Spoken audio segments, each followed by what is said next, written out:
It's showtime. There we go. So, hello everyone. Welcome to another Sunday live stream. Today we have Stephen on joining us. He's going to start talking to us about Notion and all some digital other tools that he's been using. So, for those of you that are just joining, I'm Danny, and essentially what we're going to talk about is Notion, how to use Notion, how we've used Notion, how potentially you could use Notion, or any other tools depending on what you're going to be doing.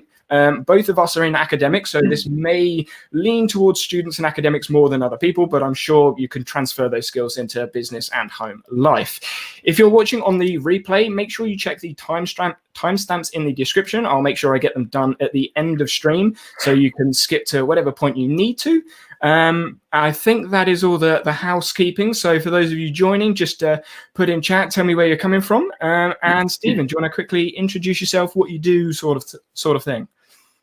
Sure. Stephen Michaels. I'm from New Haven, Connecticut, here in the States. So in my day job, I'm a professor of political science. I also do a lot of administrative work at Sacred Heart University. I'm also in my side hustle. I do some writing. So some of it's academic, some of it's not, productivity light. I write songs. So you'll see my songwriting database, which is interesting. So I've been using Notion now for almost 2 years, mostly on, sometimes off, just to give myself a break and come back, experience new tools and come back and take those lessons and incorporate into my space. I think I can't remember when I started on Evernote. I think it's just like one of those things that you just realize that you're on. You're just like, I don't even know when my first note was. I just, when I became conscious as a productivity person, I already had an Evernote account and thousands of notes. And so that was my main tool for a while, and I started hanging out with some people that were talking about productivity and digital tools and everything, and someone was on OmniFocus, and I checked out OmniFocus, and I thought, I don't like this at all. I don't know what it was. It looked functional, right? But just it didn't speak to me. And then I started clicking around and trying everything else, and then I found Remember the Milk. I thought, oh, now this is interesting. Even though the UI it spoke to me, like, oh, I get it. It's like some projects, everything, and it was mobile, and so I used that for a while, 6 months, 9 months, or whatever. And then also found my way to Todoist, like everyone does. Everyone has a Todoist phase at some point. Was on that for a while, and then probably for I don't know, I guess from 2018 into 2019, I was on TickTick for a while, and even now, even like last year, I was tooling around with TickTick a lot. I think that's a really great platform in terms of what they do. I just like the habit tracker, and they built in Pomodoro and the calendar. It's just very, very impressive. I have my eye on them. But one of the things with my job is I do a lot of note taking, right? So, which is one of the reasons why Evernote worked for me for so long is, everything's a note in terms of, like writing email and press releases and reports and, everything. So it's like writing. Which is one of the reasons Todoist did not work for me, because the notes feature in Todoist is like almost broken. It's just so buried, and they give you a little box. Evidently, they don't think you have a lot to say with your text because they give you a little box. So I always, even when I was using Todoist, I needed to supplement it with something else, which is one of the reasons why TickTick is so much better, because you can put a separate screen with your notes, so you can easily do a task and move around. So that was great. And then I stumbled onto Notion at some point in the summer of 2018, I guess right before or right after I'd heard about it, and I didn't really pay too much attention to it. And then when they rolled out their Android app, I was on Android at the time. I remember downloading the app and got in there, and like many of us, I'm like, what is this thing? Like, what are these blocks? I have no idea what I'm doing. I'm like, this seems like too much work, and I probably spent like 20 minutes in there and just left. And then I think I ran across a video at some point on YouTube, and I saw someone's space. I'm like, oh, now this is different. Like once you see what a space is, and a Notion space, you're like, well, I need one of those, right? I need that for me. So that was the point in 2018 when I started using it pretty seriously. And then at some point in 2019, I migrated probably when Notion came with the Clipper, I moved all my Evernote notes into Notion, because I knew I wasn't going back there, which is sad when you think about it. I have an emotional connection to Evernote after using it for so long, but I've been very disappointed in them as a company for any number of reasons. I think they definitely need a UI refresh, but I mean they've been spending the last year and a half, they've been working on their plan, all this back end plan stuff, right? But nothing really to support users at all. Meanwhile, they're being lapped by all these other, I don't even think they're making YouTube videos anymore. Remember they used to make a video every month to talk about all the things that they're doing? They're not even making the videos anymore, telling us about all these new features that are supposed to be coming. So I don't know what they're doing. It used to be that if you were having a conversation with someone about their workspace, you could always say, well, just go to Evernote, right? Just if you're looking for a note taking, just go to Evernote. But I can't recommend them anymore. I'm not exactly sure what they're up to. So I've been on Notion, like I said, on and off, mostly on for almost 2 years now. And there have been times when my workspace has been very complicated, and I find that doesn't work for me, which is one of the reasons why I need a break. So I've been back on Notion for a week or two now since my return from Rome. So if anybody has any questions on Rome, I have some thoughts on that, so we can talk about that.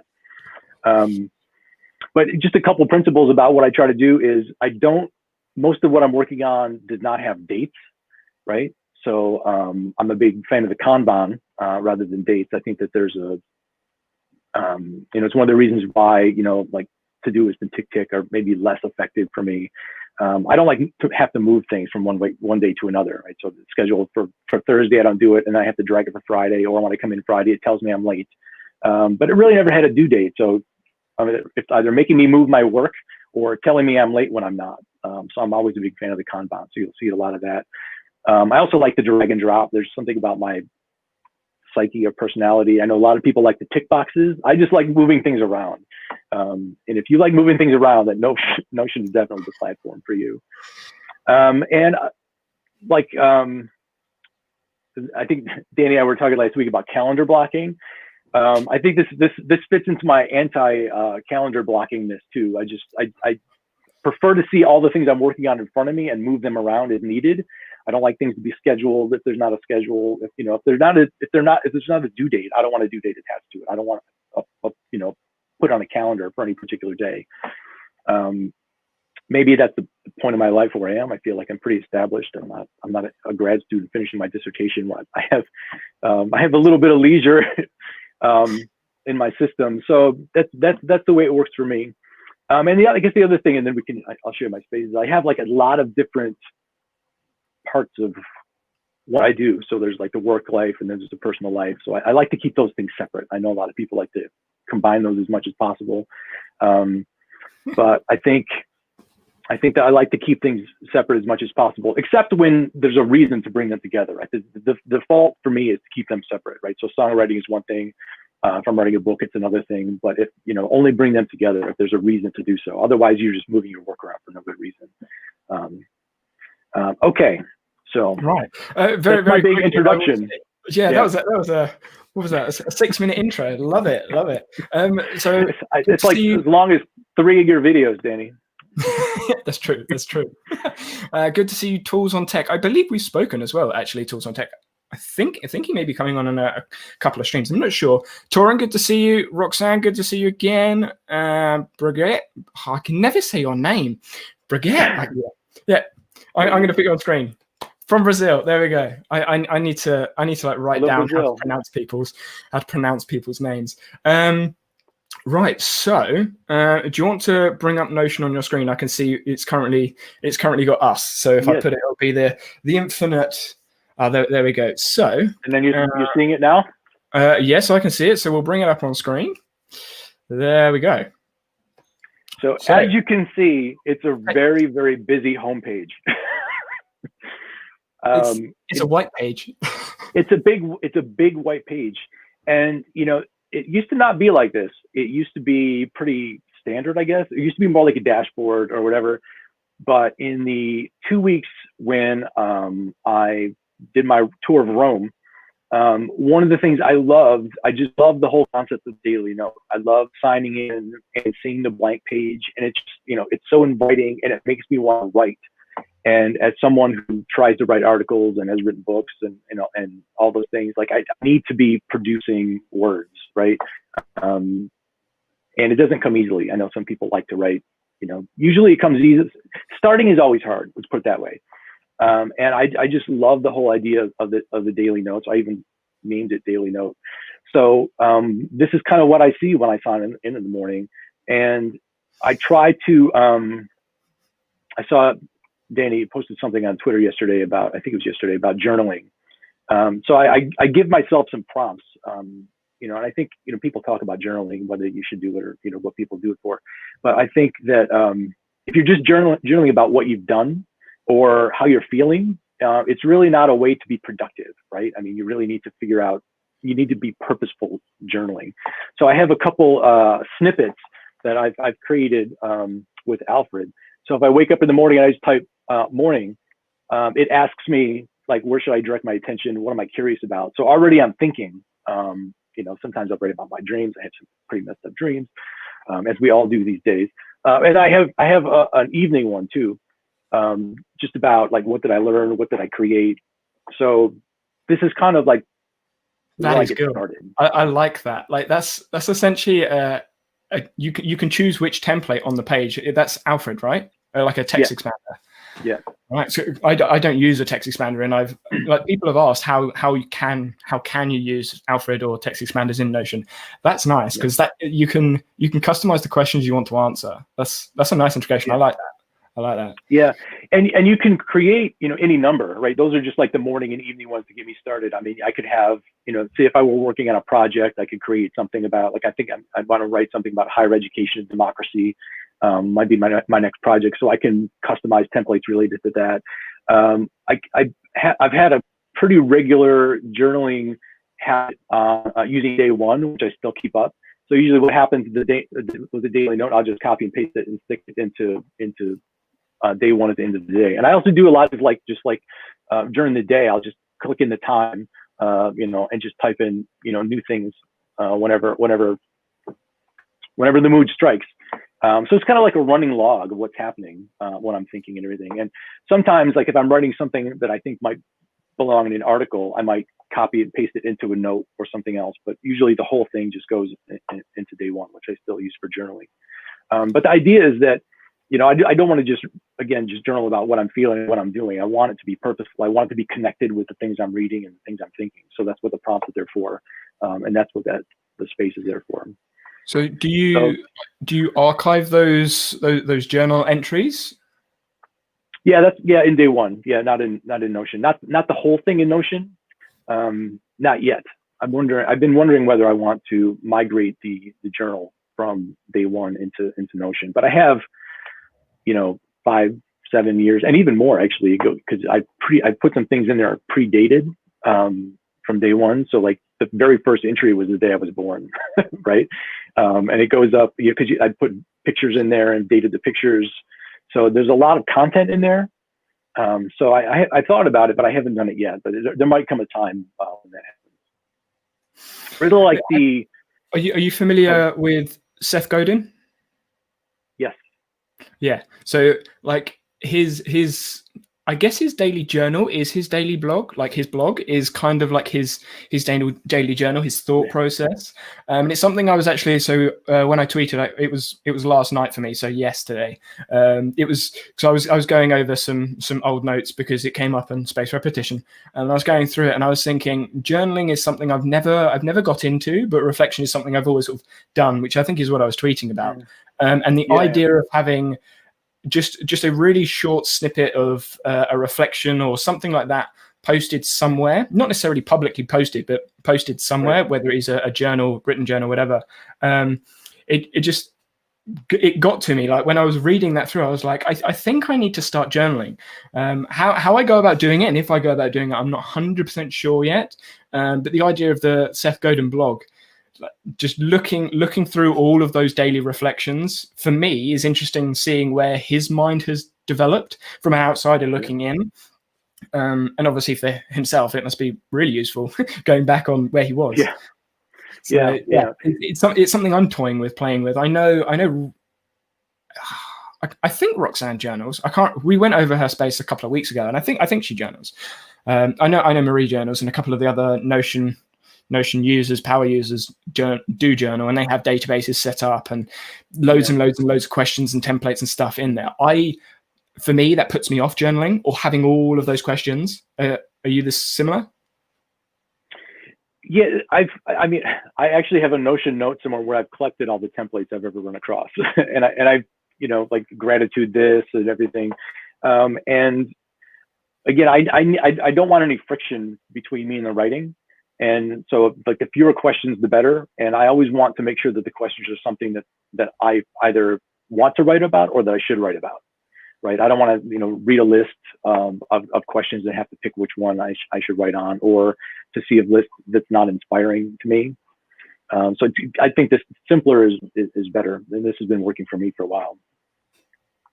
Oh, yeah. If you're thinking about like you said before the stream, if it works, yeah, there's no reason to change it, really. Yeah, absolutely. Yeah, I would say, and this is true for anybody who's watching the stream. I don't know if you've heard of Substack. Do you know what Substack is? I've heard of it. But it's one of those things where it's like I hear the name, but I don't fully get it. So you want to explain just in case someone doesn't. Yeah, so it's pretty cool. It's basically a newsletter website. So it's like think of Medium, public domain that you could do public writing, a website that you could use public writing, but you're basically creating your own newsletter that you would post to and people would subscribe to. So if you're thinking about doing some more public writing, in a journal, logging about productivity or whatever, like that might be a really good platform to consider. My bad, Roxanne. I just saw that in chat that she doesn't. That's my bad. I must have been thinking of I watch too many Notion videos and I forget who does what. Yeah, it all blends together after a while. Yeah, I think that playlist that I've got is over 400 videos now. So yeah. And I don't have any of the streams in there or the Zoom calls or anything else. So, yeah, there's a lot of Notion content I've consumed. Your homepage, it looks like you have a quick links tab bar type thing on the right side. Is that right? Are they emojis with links? They are. Well, I was wondering if someone asked about this. I'm cheating a little bit because what this is actually the names of the pages. Okay. Yeah, so that's how I pull that off. I don't know. I think I'm cheating a little bit because I originally had them there. What's that? It works. It's there. I mean, they need to be there because it's the homepage, right? So I have that put there because I don't need to see the names because I can just access them on the side menu. So that's exactly what I think. Yeah, it looks kind of cool, and I don't need the functionality of having to click on them. So I thought I would be able to show you the master of something. So there you go, Danny. I guess one of the, go ahead. It's actually something that I used before I realized, well, not before I realized, I knew I could put links on emojis, but I didn't associate the link with the emoji to a page. So it's actually something that I did beforehand, but I had a column to the left because I was trying to replace the sidebar because I don't like having the sidebar up because it sort of squashes the space a bit. So I replicated my sidebar like you've done on the right side, but I did it on the left side, hid the sidebar, and it was literally like a replication of what was in my sidebar for pages, and then hid it similar to you, and then realized, you know what, I can. So what I've done is obviously you've seen the tab bar, right? Yeah, it's at the top, tab bar, just emojis, but I've turned it into a global block. So it's now in all of my pages, and whenever I change anything in the tab bar, it changes all the way through, which means I now have essentially an evolving sidebar in every space. Which but yeah, it's smart. I tried to do that, so I saw you do that a month ago. Everyone was blown away. I remember like, oh my god, what's he doing with this? And I set it up. The only issue is that when you're using dark mode, so I'm usually a dark mode person. I have the light mode on because I think it probably shows up better on YouTube. But there seems to be a little line that appears underneath the emojis. So it doesn't look as clean when you have the dark mode on, when you set it up like that because of the hyperlink. It's so annoying. So the line wasn't there when they first brought the new emojis in. And then they added the line in because of the hyperlink, because they were like, oh, this is a bug, we need to put the line in. I'm like, no, don't. Don't do that. Yeah. So I think if I were in the light mode, I think it might not bother me as much. But when I set it up in the dark mode, I thought, I can't look at this. It's too much. Yeah, it's too much lightly. Your eyes are just drawn to that line. You're like, doesn't look good. Yeah, because it was really cool when I saw you do. I was actually doing this stream and I was setting mine up at the same time. I was really inspired by it. So maybe at some point we'll get back to that. So rather than go through the rest of my stuff, I want to jump to the end, because I've seen some people some Evernote users talk about, well, Notion doesn't have tags, which of course is ridiculous, because I mean, of course there are tags. But what I really think they mean is they're just not a universal tagging. So you can have a database with tags. But so what I've set up is like a master database with master tags that connects to all the other databases that I have. So this is all one database. It's connected to everything. So for example, Danny, you have your own tag now. So if I were to click on this, so it connects to all these other databases. So it tells me about the type, a little information about you. I have a meetings database. So there's information in here about today's meeting. So you click on that, and this is true of every meeting. There's all this metadata about different tasks or actions I have, tags related to goals that I might have. I have the agenda. So we're talking about Notion. I knew we'd also talk about calendar blocking at some point. I'm gonna put that in there. So I connected with meetings. One of the other I have a lot of meetings. One of the other I was very happy when I came up with this innovation. So I have a template, a meeting template. And in the meeting template, it's a link database to my tasks. So oftentimes I'm in a meeting, if something comes up, like a next action, someone tasks me to do something, I can automatically add it to the master task list from the meeting note. I have a filter on here, so it's set to only show me the tasks that were created today. So if I were to add a new one, it would automatically stay there.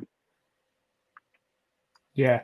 Yeah, it's like I've got something similar in my space. Like the self-referencing filters obviously come in handy quite a lot when you're bringing in templates in. Yeah. The master tag database, did you adopt that from Marie, or is that something you made and then saw that she'd done a video? I can't remember when I did this. I've had this for a while. This was, at least a year. I can't remember. It's funny. I can't remember who I stole it from.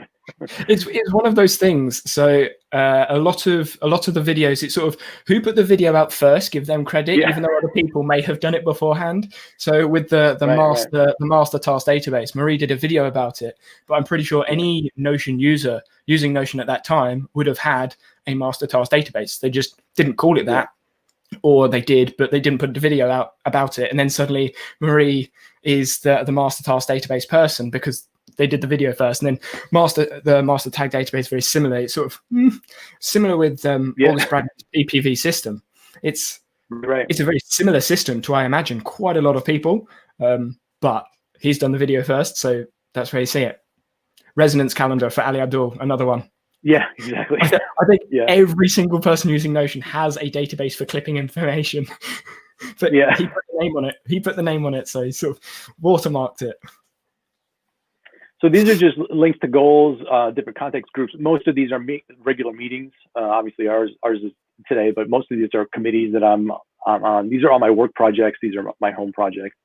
And these come in handy. So if I were to click on the music goal, for example, it would automatically show me a description of the goal, the different kind of actions. So these are songs I'm working on, different kind of resources related to recording, goals, and so forth. But it's very handy. It's very handy to give you it's a 1,000-foot view of your workspace, but it's not databases. It's about projects and goals and everything. So it's very helpful. Archive, which is the dumping ground, everything goes. I try to keep that as clean as possible. One thing I don't know if people. Yeah, go ahead. Before we move on, obviously I know we're going to speak about Rome later on, but the I don't know what it's called, the big map view thing with the dots and lines everywhere. Yeah. This seems very similar because you don't see the lines, but you can see the dots. Yeah. Yeah, I've wondered about that map. I mean, they give it when you're in your Rome workspace, they give it a very prominent position that you really can't get rid of, the little content map. But I don't know if it's valuable at all. Like, what does it do? I mean, it looks cool, right? But what are you supposed to do with it exactly? Yeah, that's what I think John and I spoke about that a few weeks ago. We were sort of like, it looks cool, but what's the point? Why? How? Yeah, I mean, what am I going to do with it? I can spin it around and move things, but and the other thing, I mean, related to that. So you and I were talking before about it's great to see the network of all your ideas, but there's a lot of things that you don't want to see, right? So these meetings, so I have a whole meeting database. So the idea of Rome is that you're living in the world of ideas, right? So if I read this great article about Husserl, all of a sudden and I read an article about Kant, and then, oh, look, there's connections. That sounds fantastic, other than I don't like Husserl or Kant, but, most of us don't live in the world of ideas, right? We live in a world of meetings and tasks and things like that. So, do you want to live in the world where the meeting that you had with human resources exists forever and perpetuity on your workspace? I don't think so. That is something that, like, I think creatives that are using, so this is obviously what August spoke about when he does his sort of combination. Creatives that are constantly in that sort of like headspace, it makes sense for them to sit in things like Rome and Obsidian.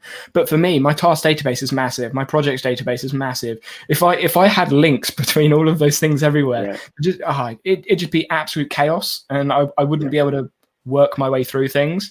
And something else we mentioned, it would be like a maintenance job. Like, I need to maintain where things are going, what's happening. But then I haven't used Rome as much as you, so.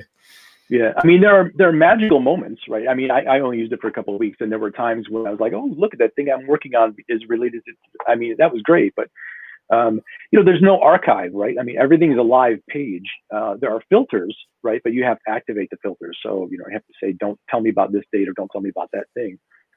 So there is a little bit of maintenance involved, and you have to ask yourself, is the maintenance worth the payoff? If the payoff is few and far between, if the idea of being, surprised by the random connection, if that's worth it, I think you could probably do the same thing with a wheel, like a spinning wheel or like dice or something. Like, you could put in, different thinkers and different concepts and just see what random association comes up. It's great for idea generation, I guess, if that's all you're doing is idea generation, I suppose. But there's a lot of maintenance, not just in the workspace, but if you look at some of the Rome courses about how to set it up, it's not easy to get information into Rome, right? I mean, if Evernote's like the gold standard behind get things, and Notion's a little bit easier, but like Rome it's not easy information in there, other than copying and pasting, right? And it's really hard to get information out too. So I went through Nat Liaison's Rome crash course on Rome. He exports all of this. First of all, he has a 3-step process to get content into Rome, and then he has a 2-step process to get out of it. So he writes his stuff in Rome, and then he exports it to Google Docs before he publishes it, which is kind of crazy when you think about it. Yeah, I mean, I guess I'm doing that kind of. I'm writing my dissertation in Notion, and then when I do the full write-up, I'll have to either copy it into Word or just rewrite it, whatever. I'm not quite sure how I'm going to do that yet, but the process of working on it in Notion makes more sense than in Word, because it's like dragging blocks around. It's just so much easier with everything else. Everything else. And I can just hide something in a page. I need this whole transcript, I'll just dump in a page. I don't need this whole like section or paragraph. I'll just toggle it shut for the moment. Whereas in Word, you're like scrolling for days. Right. But yeah. Doing that consistently must be a bit of a pain.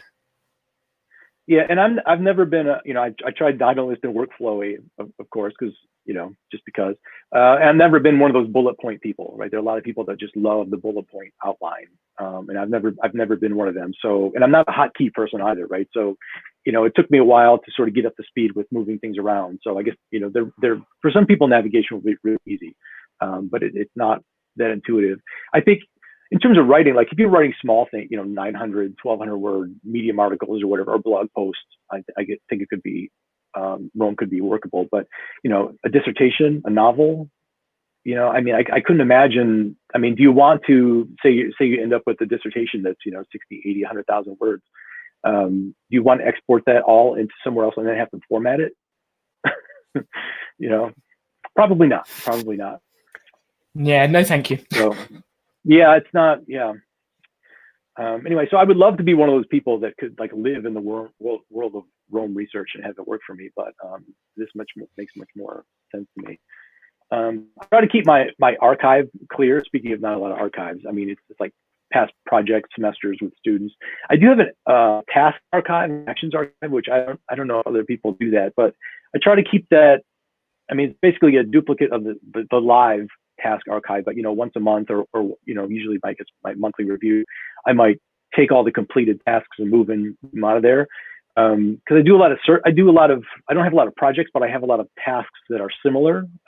So working in higher ed, I might have something about this course or this project or something. So I do a lot of searching. So it's much easier to search for a database that doesn't include all the things that you've already completed. So I just use that as a reference archive.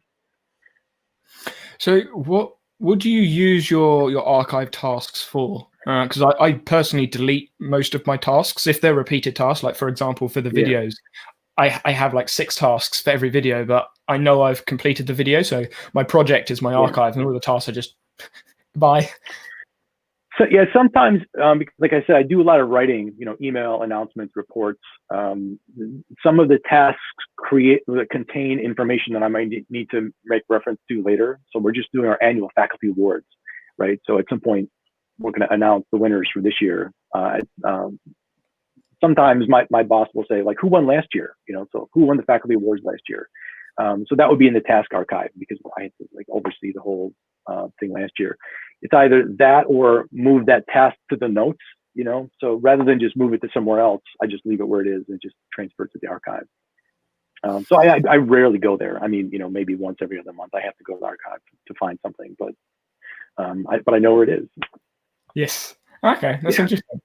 Because archive is one of those things that I don't have like an archive space, an archives database, or anything like that. It's just projects I've done are archived because they're not actionable. They're still kind of live, but they're not. Like they're there if I need them. Right. Like everything else is very similar. I don't move them to a section, put a select on them, or drag them out. They sort of just stay where they are. Right. But yeah, it's interesting because obviously para the last A in para. Yeah. I also wonder about areas and resources sometimes. Because I'm doing a lot of projects, right? But I have different kinds of projects. Some projects I would like to have, if I'm working on music, for example, right? So I have a music area. So some projects I need to have information in front of me, or some references in front of me. So for those projects, I'll have an areas page, but not every project has an areas page, right? So I collapse the other A and the R a little bit. Like every project doesn't have its own page, but some do. Same thing with teaching, for example, right? So if I'm putting a course together, like the course on design for the fall, there are a bunch of things I might want to have in the back of my mind, different articles I've read that I like. Bloom's taxonomy is kind of an important one. So I like to make reference to these. So I have a page just for this to keep this in mind. So it's not related to one project. It's it's more like an area. So do you have a notes/ideas database for clipping things? Yes. So this is where this goes. And you're in here, by the way. I should say for you and the viewers that this is the sanitized version of my workspace. There's usually a lot more things going on, but I want to make sure that I didn't reveal anything sensitive. So there's some pretty heavy filters going on. That's something that I have never. Whenever I've done a show on my space, I've never filtered out anything. Like what you see is exactly what's there. And some people have said, "Drink water." I'm like, "Yeah, because I forget." Yeah. Drink tea? Yeah, because I forget. Yeah. So everything, clip things, books, whatever, most things and notes, like everything kind of just goes into the resources, and then I'll give it a type. It could be a video of some kind, it could be a resource or whatever. And one of the other things that I did find very valuable with Roam is the whole concept of like the collector's fallacy, that I found myself, especially with Evernote, less so with Notion. That's one of the reasons why I thought Notion was an improvement over Evernote. Is it's great to get things, very easy to get things into Evernote, but do you actually do anything with them? Do you process them? So if I have 10,000, however many notes it was in Evernote, like how many of them are active? How many of them had meaning to me? What was I doing with them exactly? And I think Notion was starting to become like that for me a little bit. I just kept, surfing the web and dumping things into the resources. I would never process them. So when I came back to Notion after my tour of Rome, I added a link to the resources database, my dashboard, and I have filter on them. So it's basically anything that's been created over the last week appears here. So it kind of so it's not a task necessarily, but it's part of my workflow, in that this is what I look at every day to make sure that the things I'm collecting I actually do something with. Because sometimes I'll gather things, I think, oh, this is really interesting, I'll read this, and then a couple of days later I think, it wasn't that interesting, I'm not going to read it, so I'll just delete it. So I am processing it in some way, either read it and take notes, file it, or delete it. I have a very similar process. So whenever I go through a note, normally it's a video that I've clipped from YouTube, but exactly.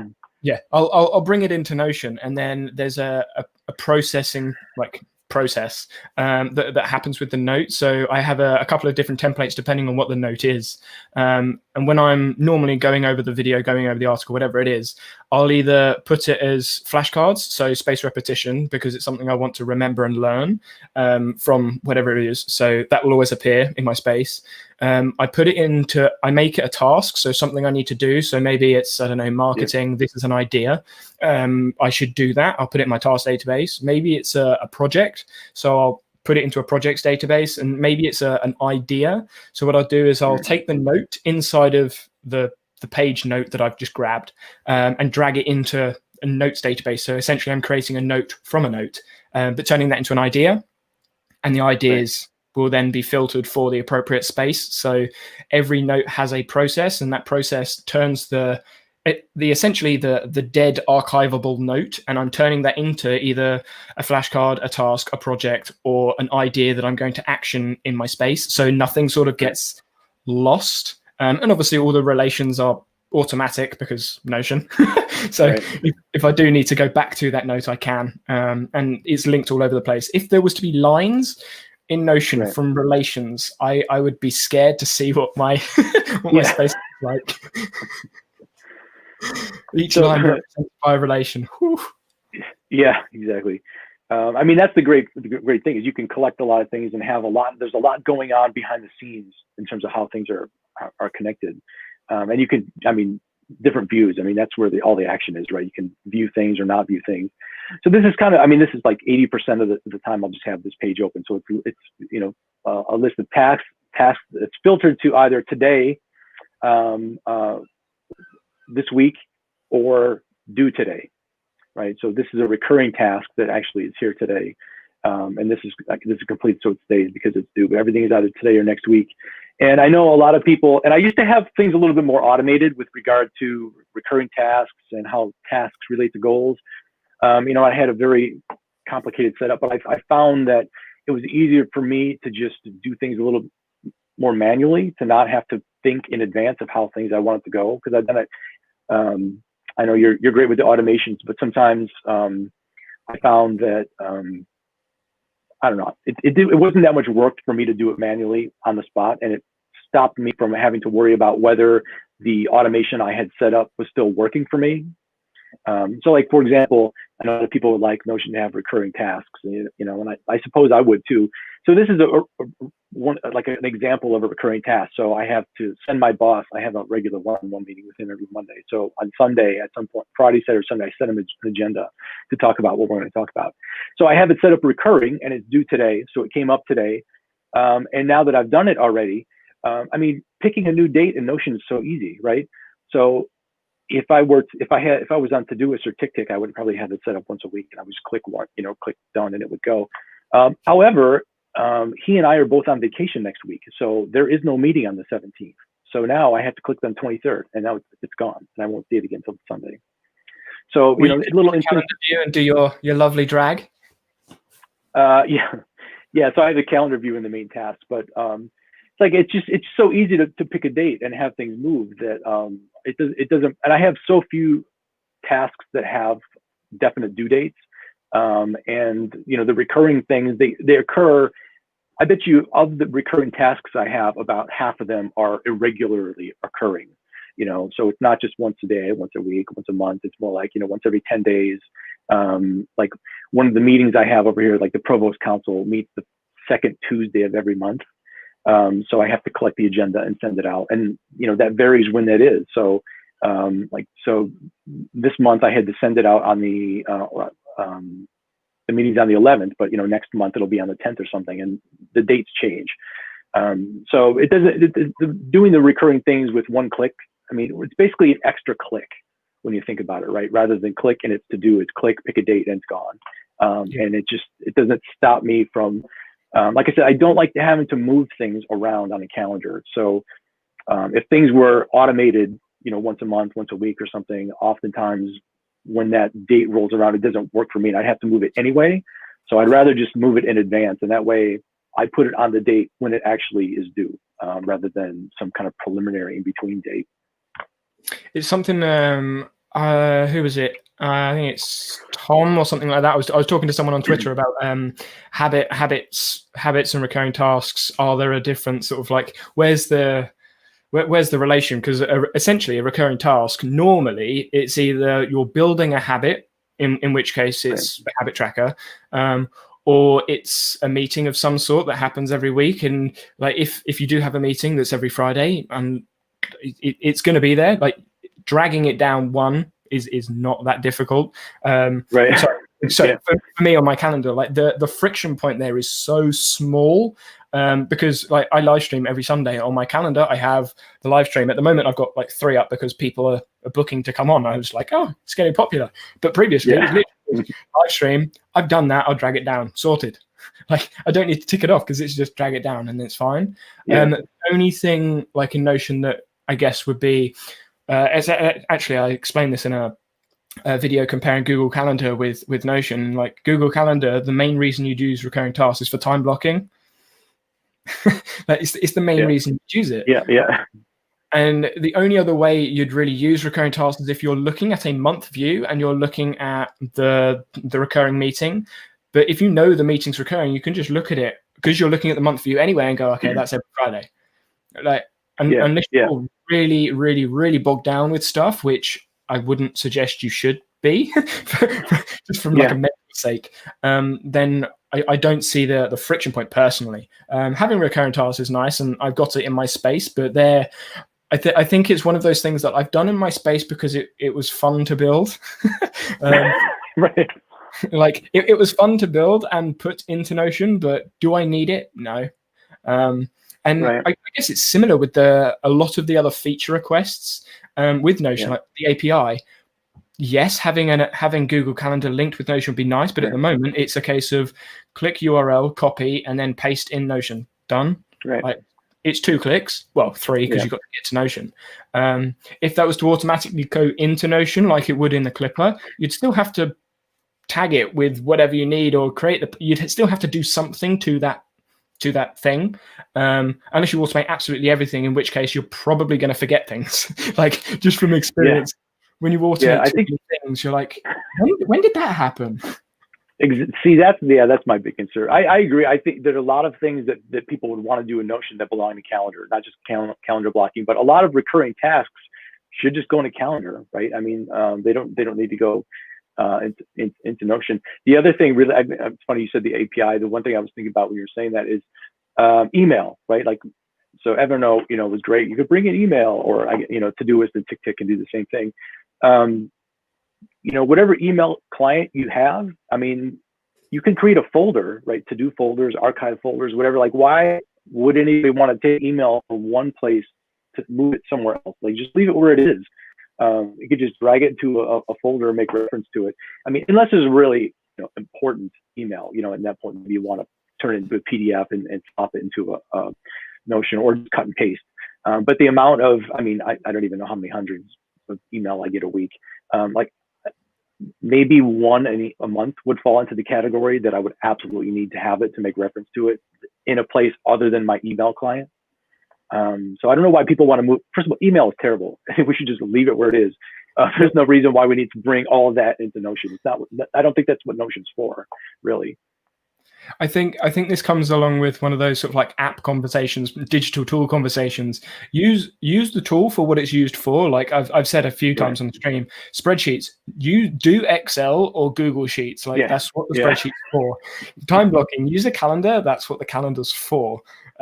Could you do it in Notion? Yes. Should you do it in Notion? Most of the time, most of the time in those cases, not so much. So someone asked me a question. I can't remember when it was. It was this week, and they said, "Can you do this in Notion?" And it was statistical testing, and I said, "Yes, but use Excel. Excel, you just like put a couple of formulas in one box, a couple of formulas in another box, sorted. Do it in Notion. You need like 4 databases, like relations going backwards and forwards, roll-ups backwards and forwards, formulas for roll-ups and roll. You're like, it's not worth it. not worth the hassle." Yeah, I mean, there's a reason why Excel is so universal, right? I got a new Mac and I opened up a spreadsheet and it defaulted by opening up because numbers is the name of the Mac platform. It's supposed to be. I was like, this is not as good. This is not as good. There's a reason why Excel exists, and so many people use it. I'm just looking at this in chat. I have a few people create really fluffy emails, so I copy and paste the highlights to Notion projects once in a while to save me time when looking up the info. I think that's probably like this is no means like patronizing. I think that's a productive way of using it in Notion, like taking notes from an email that you may be using in tasks or projects, which you said in there. And I do the same thing when you get long emails of paragraphs and paragraphs of stuff.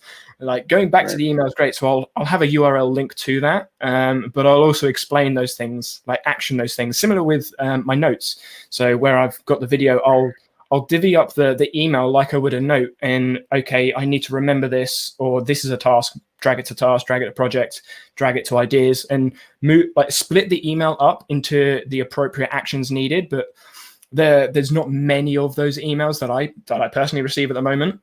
It's normally a very short explanation of something and then a question, which I can just answer there and then. Right. So something that's actually interesting. So there's a couple of apps with APIs, talking about the API conversation.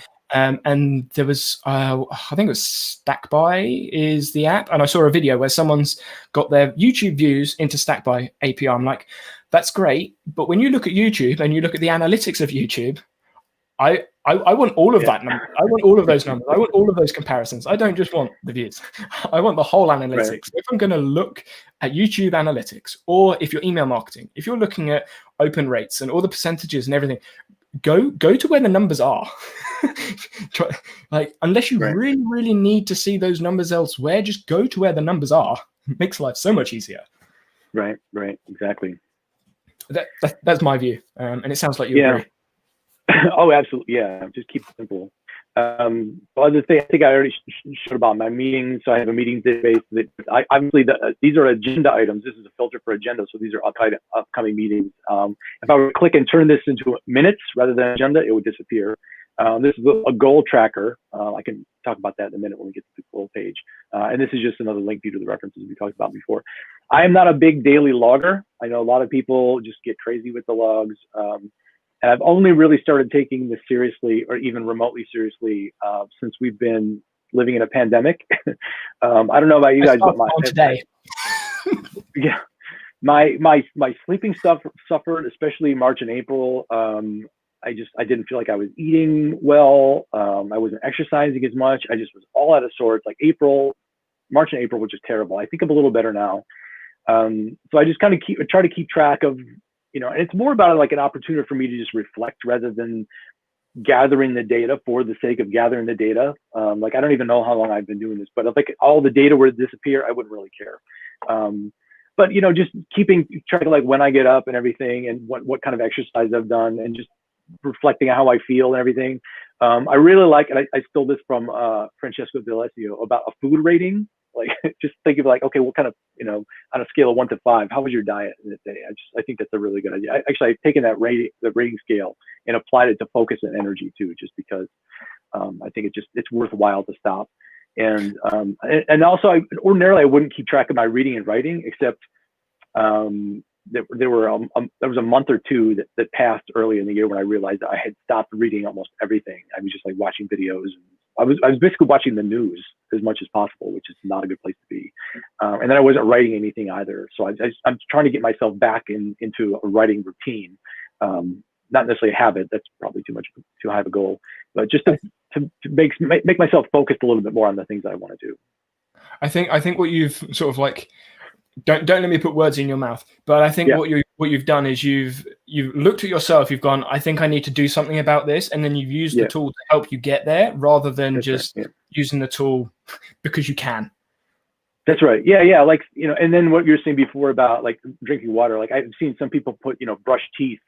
I don't need to be reminded for that so much. So it doesn't, I'm only, and if we were under a pandemic and I was, exercising regularly and waking up, I never had a problem sleeping before. I would always wake up at a certain time. It just, anything to do to be more focused. I think Marie Poulin said, design your Notion space. I'm paraphrasing. Figure out what you want more of, right, and design it around that. And I think that's a great philosophy. What is your focus? Should you be focused on, and build that. Don't create the space for the sake of creating the space. If it doesn't need to be there, pull it out. Agreed. I mean, for my working space, that's the philosophy I take. For my play page and templates, not so much. Yeah.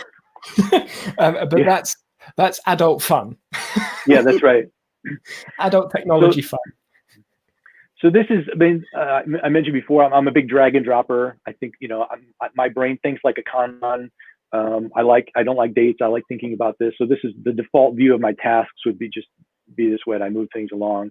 And I also have them connected to some goals, right? Not every task is connected to goal, but the ones that are, I also have a little bit of review. So music, for example, I have some songs I'm working on. I'm very behind in this the recording project. So I'll probably be behind forever. So it gives me a little reminder as I'm planning. I do my weekly reviews on Thursday. And as I'm thinking about the weekend and then the next week, I try to give priority to some of the tasks that are connected to goals that I'm behind on. And that's all manual, by the way. It's not any kind of fancy algorithm. It's just, every month I look back on what I was trying to accomplish and if I did it or not, and how that fits together. I think there's a place, like we sort of alluded to earlier. I think there's a place for manual when you have to action something and do something. You have to think about doing that thing. So you're going to either remember you've done it, remember you haven't done it, and there's something you've done about the thing. What's the effect? I'm not going to be able to pronounce it. It's like Zeigarnik effect, something like that. But essentially, when you don't complete a task, you're thinking about what that task is. Whereas when you complete a task, that's it. It's gone out of your brain. Really paraphrased there. Yeah. Whole psychological theory, but basically, if you don't complete something, you're more likely to remember it. Which is why I write down a lot of my tasks, because if I've written it down, I know I don't need to remember it because it's in Notion or wherever you put it. But the classic ability, GTD, classic David Allen there, right? Write it down. I tell my students that all the time. Yeah. Yep. And it's the process of doing that thing. It's like, right, I've done that. You sort of like in your head, you're like, okay, it's in Notion, fine. When you're done it, it's like, right, I don't need to remember at all. And it's just gone. Yeah. So, like, the other thing that is great about having things a little bit more manual is, the pandemic kind of, I had a whole plan for this year. It included 3 trips, one to New Mexico, one to England, one to Chicago, and they were all scrapped. All my travel plans were scrapped, and they were connected to goals about, culture and, relationships I was trying to build.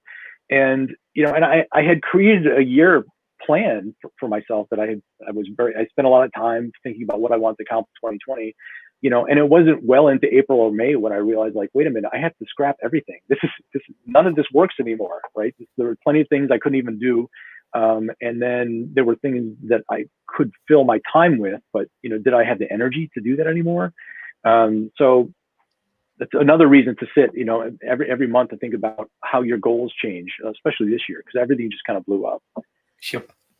Yep. It's one of those. So it's actually one of my flashcards. Quick, convenient, organized, but dynamic productivity system. So quick, convenient, organized. I think they're fairly self-explanatory, but dynamic because the world is changing, life is changing, and if your system isn't dynamic enough that it can change with you, then there's going to be a friction point somewhere, which is something that I've personally experienced trying to use other apps like Trello, like Todoist, like Asana, like ClickUp. Like I've tried to use them, but they're not quite dynamic enough for me that I can just go, oh, okay, this happened. I'll just do a couple of things, we're sorted. It's okay, now I need to, whatever it is, move all of these here or change all of these dates. And that brings that friction point because it's not quite dynamic enough for me, which is where I think Notion, one of Notion's pros, because it is so flexible. But obviously, that's a bit of a con if you're starting. We were joking last week on YouTube about I wanted a Notion tinkerer, right? Tweaker t-shirt. I think Notion sometimes gets a bad rap because you can spend a lot of time finding pretty pictures and everything. But maybe that's true. But I'm a big fan of the UI. I think that if you're going to plan your life, use a tool to plan your life around and spend time. So I use it for projects, tasks, goals, notes, writing. So not just short things, long things. You should want to spend time there, right? I like when you're looking at the app, it should be pleasant. And if you can't flex, if it's not flexible enough that you can change how it looks and how things are organized, I like how pleasant can that be? Little things like we were talking before about the mind map thing in Rome, right? So that's a menu option that's always there, whether you like it, whether you find it useful or not, it's always there. I don't know why it's not customized, but it's always there. Little things like that. And every app has them. Right, things that you just rather would want to get rid of, like you were trying to do with the side menu. So I think that's a great virtue that you should want to be there. And if you're tinkering around with it, I don't think that's the worst thing in the world. So a question's just come in chat, so I'm going to put that up on screen. This is from Russell. Says, I'm new to Notion and have duplicated and tried several templates with space. I think there's repetition. Still looking for an easy one that's as close as possible to Anki. Any recommendations? I feel bad, but I'm going to kind of like plug my own video. I've done a video on the system that I used called Space Repetition. So I'd have a look at that one because that's the system that I personally use. And I think it mimics Anki the best that I have seen from my sort of like looking around, because there's no sort of tick box things going on. If you want to replace Anki, I would first ask yourself why you want to replace Anki, or Anki, however you say it. I'm going to go with Anki. Like why you want to replace it and put it into Notion. I personally want everything in Notion, just it's the way it is, but there are limitations to having it in Notion. And when it comes to tried several templates and the rest of it, I think that was a template grabber. I think I categorized it as, but we are all guilty of grabbing templates and trying to use them. What my advice would be, if you'd like it, you can take it or leave it. It's up to you. But with templates is take them and then dissect them, work out how they work, the workflow that you would need to use that, whether it is, okay, I need to tick off these boxes or I need to insert these dates, work out what would work for you, what doesn't work for you. So don't just go, that doesn't work and leave it. That doesn't work, but why doesn't it work? And how can I make the next system, template, framework, whatever, work for you? What were your thoughts on that one, Stephen? No, I think that's right. Yeah. And I think that if something's working, you don't need to move it over to Notion just to make it work. I'm not a space repetition person, so this isn't really my area necessarily. So I'll defer to you on that one. But I agree. I saw your the video we were just talking about, was it the five things people do wrong? What do you? 5 mistakes. And I think I mean about the templates. It's fun to collect templates, but I like pulling them together. Like I was really inspired by your notes template, like how you would put notebooks together. And I remember lifting that, and I was still looking at it like, what's that? Was that the Thomas Frank, what was it, response video? I think I labeled it. Yeah. That video, like I downloaded the template, I was playing around with it. I'm like, I don't think this works for me. This isn't what I need. But that didn't stop me from taking a small little idea from it and incorporating it into my system. So I think that's great advice. Yeah, like Torin said, Anki or Remnote for space repetition. So if space repetition is something you're heavily into, like we were saying earlier, those apps are like built for that thing. So yeah, it's like the reason I use Notion for it is because I take most of my notes in Notion, so I don't want to have to take them out of Notion and put them elsewhere. Right. But I have almost graduated, so I don't have loads and loads of flashcards to go over. So if like you're a med student and you've got like Right. decks and decks and decks of cards, use Anki. Right.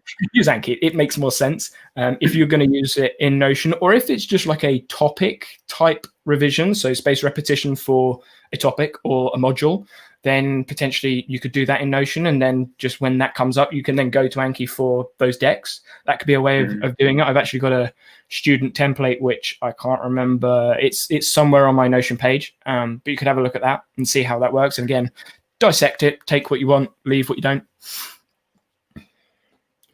Oh, so hot, so hot. Yeah.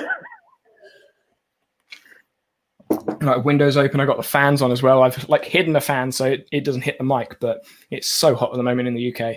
Torin, please just put something in chat to agree. Right. How much of your spaces are you willing to share that you haven't already? Because I know Notion's a bit of a TARDIS. Yeah, I have just a couple more pages. I mean, I don't think there's anything revolutionary. So this page is just my writing page. It's some articles I'm working on. I published something on Medium about Hey, the new email app. I mentioned the weekly review on Thursday, so I wrote something up about that. I have I write little things every now and sometimes it's productivity, sometimes it's fiction, sometimes it's personal essays. Sometimes I'll enter writing contests. So there's a contest. I have a separate database for that. So the due date for this one is the 31st. So I have a roll up into the publishing database. So the due date is automatically attached to that. And I'm a big fan of the kanban, again, with the writing. Songwriting database. I don't know why it says I'm offline. That's strange. Let me go back there again. Songs are usually not kanban. Songs can be different stages. Sometimes you can, you put them together. If if anybody's done any home recording, you know that you kind of work on them in different phases, right? So one thing could be done, one thing you need to redo. So I originally had a kanban for the songs, and I realized some songs need to be in more than one column. So I just created a big database for this, to record the different guitars and vocals and everything. And this is a big mass. I think there's over 100 songs in here. So these are just the 3 that I'm working on right now. Of course, the lyrics underneath there. So do you play instruments or do you just write songs? I play too. In fact, one of the other cool areas I have is I have a gear gallery of all the stuff that I have, which is really, really, I own all these things. Wow.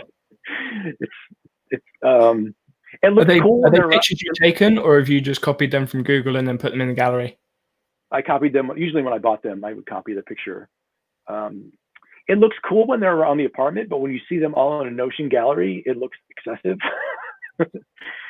But I use this database to keep track of when I take the guitars in to have a setup done, or when I change the strings, or if I use it on different songs, if I'm recording, so I can remember which guitar I use on which song. If I like the sound and I want to go back and redo the thing again. And then also a lot of recording. Like I have a whole guitar effects board. So these are all the different pedals I have on there. It seems like a lot now that I look at it. Like music is not something like I listen to music in the car, but that's about the extent of my musical area. I think at school it's sort of like you draw, you play music, or your sport, like those sort of like 3 areas. There's not many that do all. I can't draw. Like I'm just bad at drawing. Music, like I have rhythm, but like my dad played the drums. That's about the extent of my rhythm. Yeah. But sport, like that's where like my life has been. Like from like 4, I've been playing 2 or 3 sports at least. My higher education's all in sport, sports coaching, strength and conditioning, and actually the first all of the videos now are actually, well, all of them except from one are unlisted on my channel. But for those of you that are very beginner subscribers, I still had old videos up, and they were all sport related. I had like 70 videos, something like that, all of me talking sports coaching. I've unlisted them because they have nothing to do with Notion. So like if you subscribe for Notion and it suddenly just pops up on your feed, I don't know, pedagogics of anything, self-determination theory, something like that, you're like, what?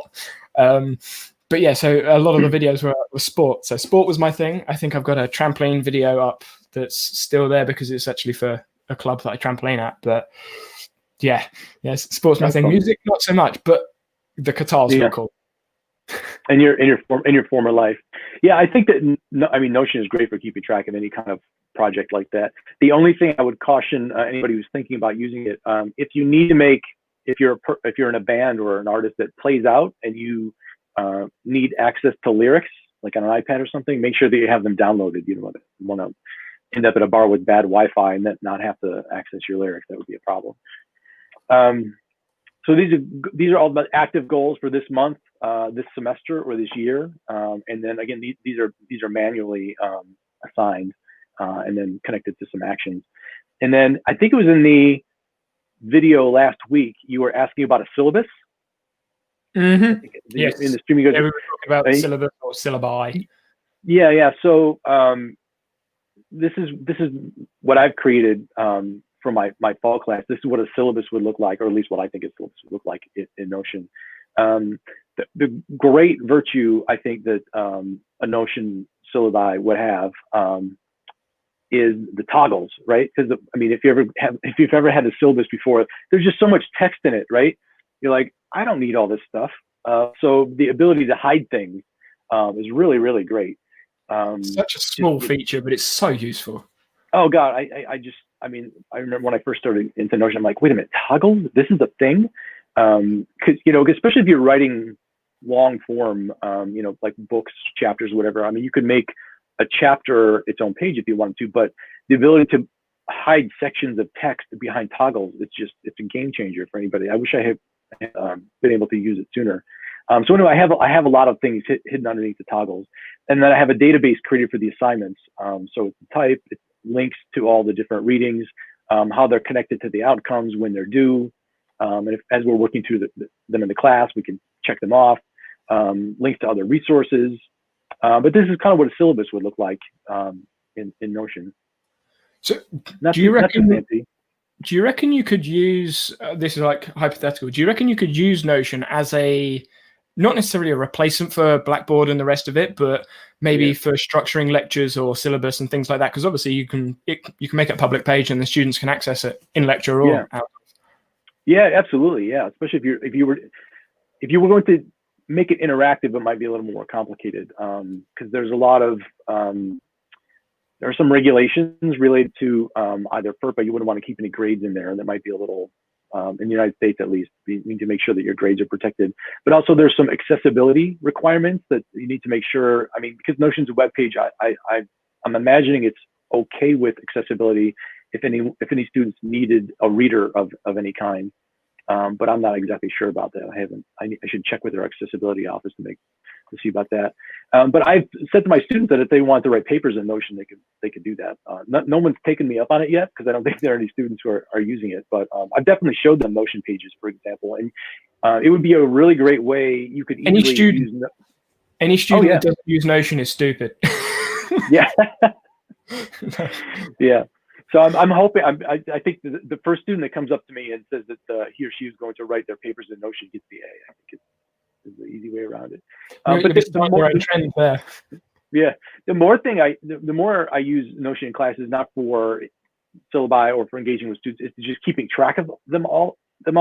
So I'll do a pre-class survey of all the students. I'll ask them, their contact information, what their major is, and I'll import it as a CSV file into Notion and just keep notes on them all semester. So if a student comes by my office, we have a consultation about something, I'll take notes on that. It's also great for keeping track of groups. So you could say I have a couple groups here already. So I decided that Sylvia and Andy they're probably belong in a group better, art and English. We'll keep the scientists in their own group. So I use this for that. I'll bring them all into a file, put them in groups, and then track them, assign them different projects, and keep track of their research this way. And I mean, Notion does this better than any platform in terms of keeping track of. You have 30 students and you want to track them all. I mean, so you could, all the information starts in a Excel, CSV file or whatever, but then the different views that you can have, the way you can manipulate it during the semester, it's really invaluable. And then obviously relate it to things all over the place. Yeah, so, absolutely. Yeah. It's definitely useful. I've got a few questions in the form, so we'll go through those very quickly. I won't bring them on screen because these are long questions. So, okay. So the first one is from Dennis. I'm going to read this one out. It's like 10 lines long. Hi, Danny. How are you? I am good. Greetings from Hong Kong.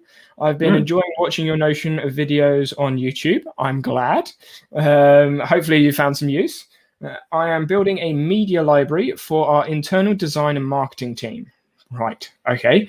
With the gallery view, everything is neat and tidy. Agreed. And we can display and filter our resources efficiently. There is one thing we want to achieve, though, and not sure if it can be done with native functions. Or this is going to be an API question, I think. I was going to say native functions. Native functions should scare you off. Yeah, it's like Minecraft, vanilla or modded. Are you a vanilla player or modded? That's really showing who I was, or sort of still am. We would like to know the click rate and number of times a file has been downloaded. So that would be like a Google Analytics type thing from my initial answer. I'll read the rest of it. Which so much information, we would like to build a dashboard to visualize which ones design and marketing materials probably target. Do you think this is doable, or would you give some advice, or even okay? Yeah. So when it comes to finding clicks, like click-through rates and things like that, you would need to join Notion with an external, which is API related. There is the unofficial Python API that I haven't played with, because when things change in Notion natively, that may change, break, I don't know. So I just stay away from all the integrations and coding and stuff. When it comes to finding click-through rate, if you were to use something like super.so or IO, I'm not sure which one it is, or Fruition, or one of the other sites that you can put your domain on, you can then put Google Analytics onto your public Notion page and then use the Google Analytics for how many people have accessed it, but it won't give you, to my knowledge anyway, that how many times someone's clicked on it.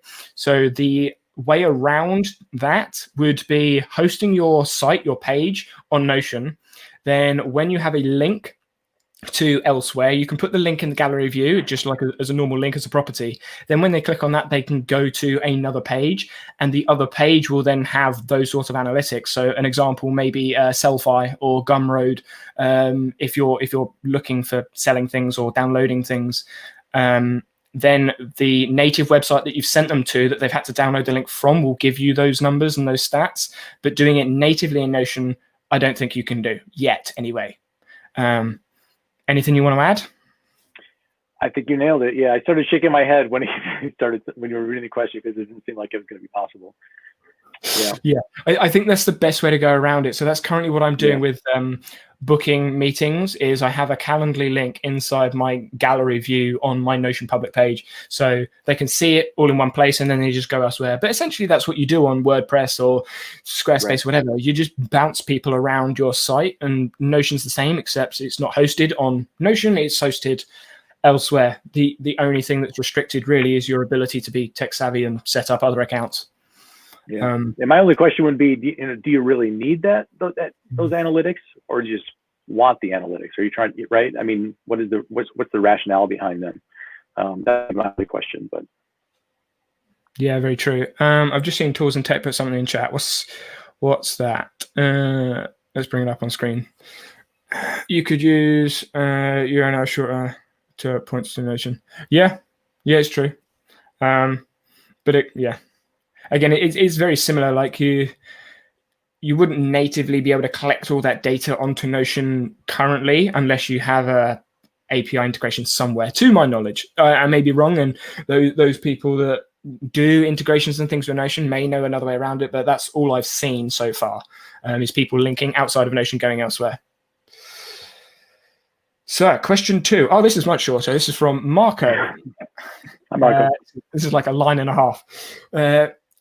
Can I and my church community survive using a workspace on a personal plan, pro plan, with 100 of volunteers collaborating, mentoring, other planning tasks, agendas, wikis, etc.? Is it possible? Yes. It would depend how much Difficult. access. Yeah, it would depend how much access all of those people would need to the workspace.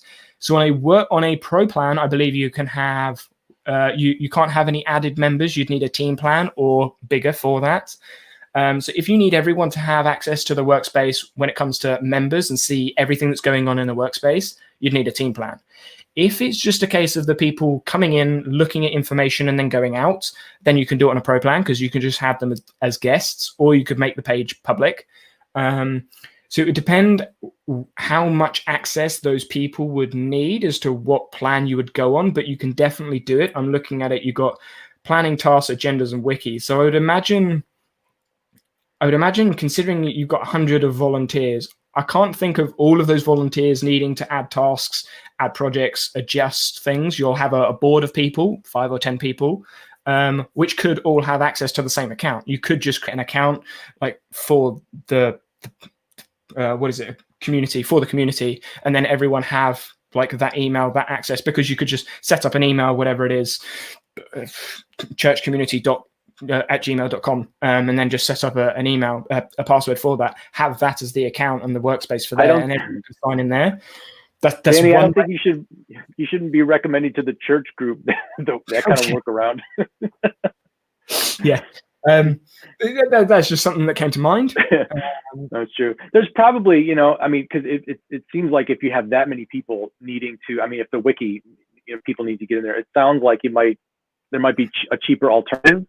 I would also be worried about that many people. They're probably, if it's, say you have 100 people, if the learning curve for Notion isn't terribly steep, but it might be too steep for some people if they're not used to it. So, not only from a price point perspective, but from a usability perspective, if there might be a better platform to use. Yeah, it's a really good point. Yeah, just is Google Docs enough? Something to think about. Very good point. Very good point. Because it's like Notion is so powerful, but it does take time to understand. And I think that's something that they can't really. I'm curious to get your opinion. They can't really do much more about explaining how Notion works because the fundamentals are there. Because it's such a vast app, you can't really say sort of step by step, this is how you use Notion. Right. So I don't know what else they could do. I'm kind of in the same boat at the moment with the videos. Like I can show how to do this thing, but you can do this thing in like 10 different ways. So I got 10 videos in the same thing. Yeah, it's true. We have people come through the teaching center sometimes, and especially like after we had to move online in March, and they say, "Well, tell me how to do this thing." Well, it's more complicated than that. There are 10 different ways to do something. But I think that the way that the Notion, the official Notion account has a lot of very simple and short videos, or that are pretty good, and then like leaving the community to of experienced and the high end users, right? I think that it's kind of like the best of both possible worlds. A little bit, but I think I'd be apprehensive to let that many people play around in any Notion space that had that much data in it. I'd have a lot of locked databases. Yeah, think exactly. You have to lock everything down, and then at a point you have to think, well, why, basically. Yeah, agreed. I think when it comes to vast amount of people using it, giving everyone access, like if someone that doesn't know what they're doing or accidentally puts a page, all of us have done this. We've accidentally put a page, deleted a page, and then you just can't find it. If someone accidentally does that to an important page, and it comes on, you can't find it. Like, what's going on? Where's it gone? I can't find this. I'll find it. Yeah. It's different if you were a full-time business. Teaching Notion could be part of the onboarding process, right? But if you're dealing with 100 people who might only need access, 30, 60 minutes a month, right? That they're not really going to be invested in learning the space in the way that they would need to. Yeah, they're volunteering as well. Where's my mouse gone? My mouse has disappeared. There it is. I've just seen Gail put something in chat. So wouldn't Mark, I need a Notion Pro consultant to help set it up for use by 100 users?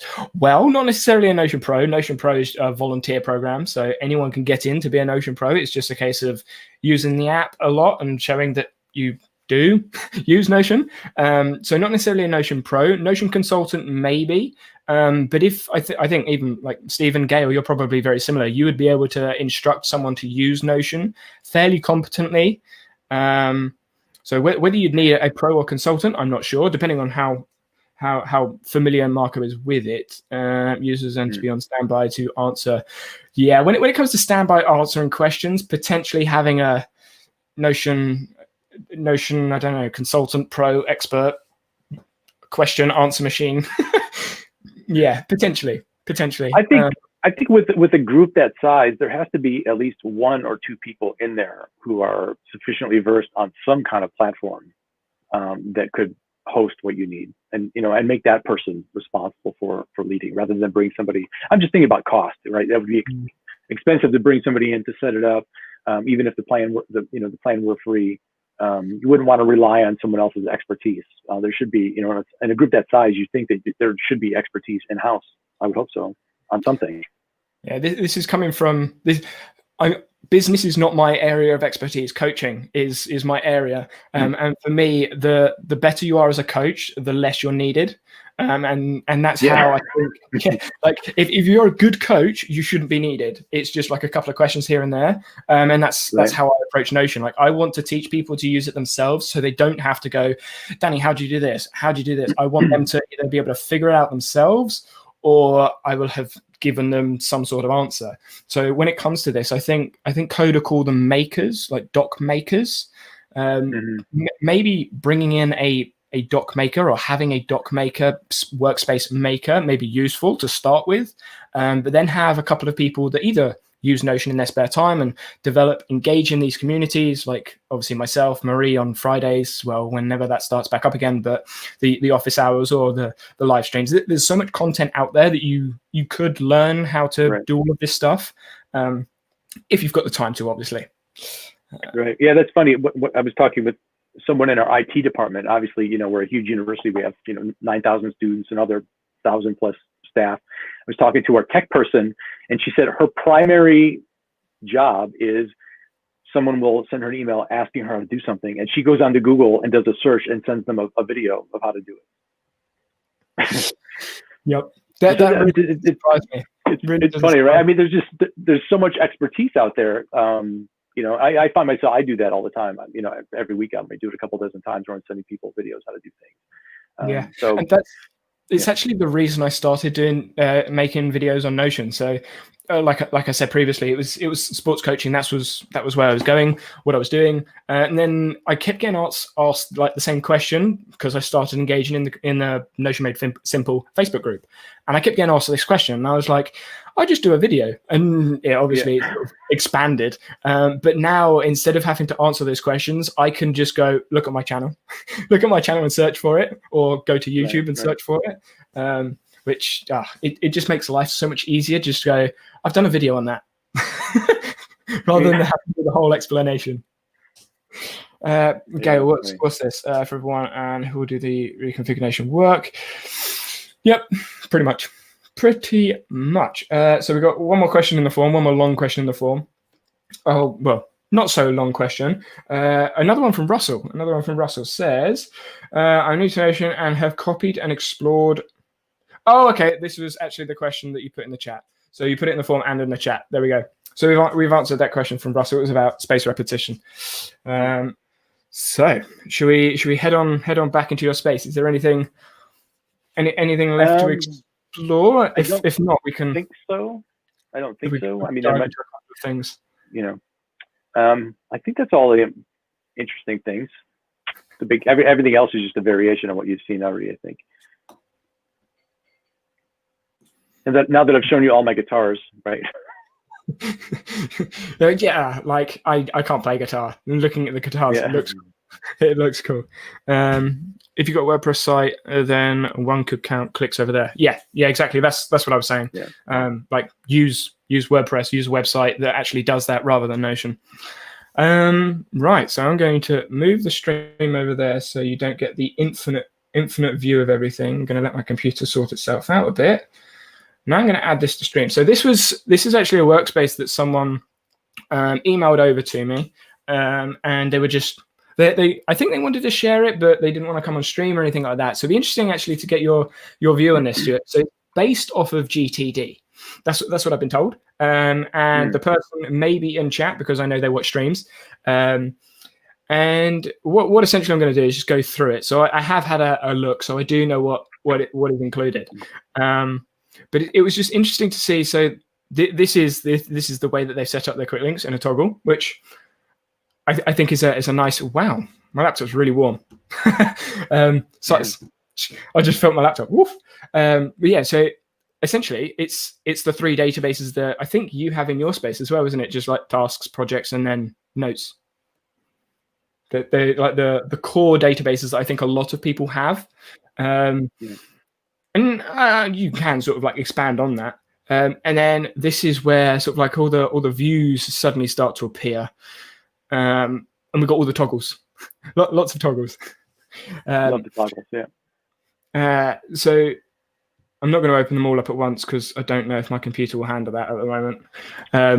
So the inbox view. What was that? Yeah, my question would be why I would put them in columns, I think, just so you don't have to keep them open. Oh.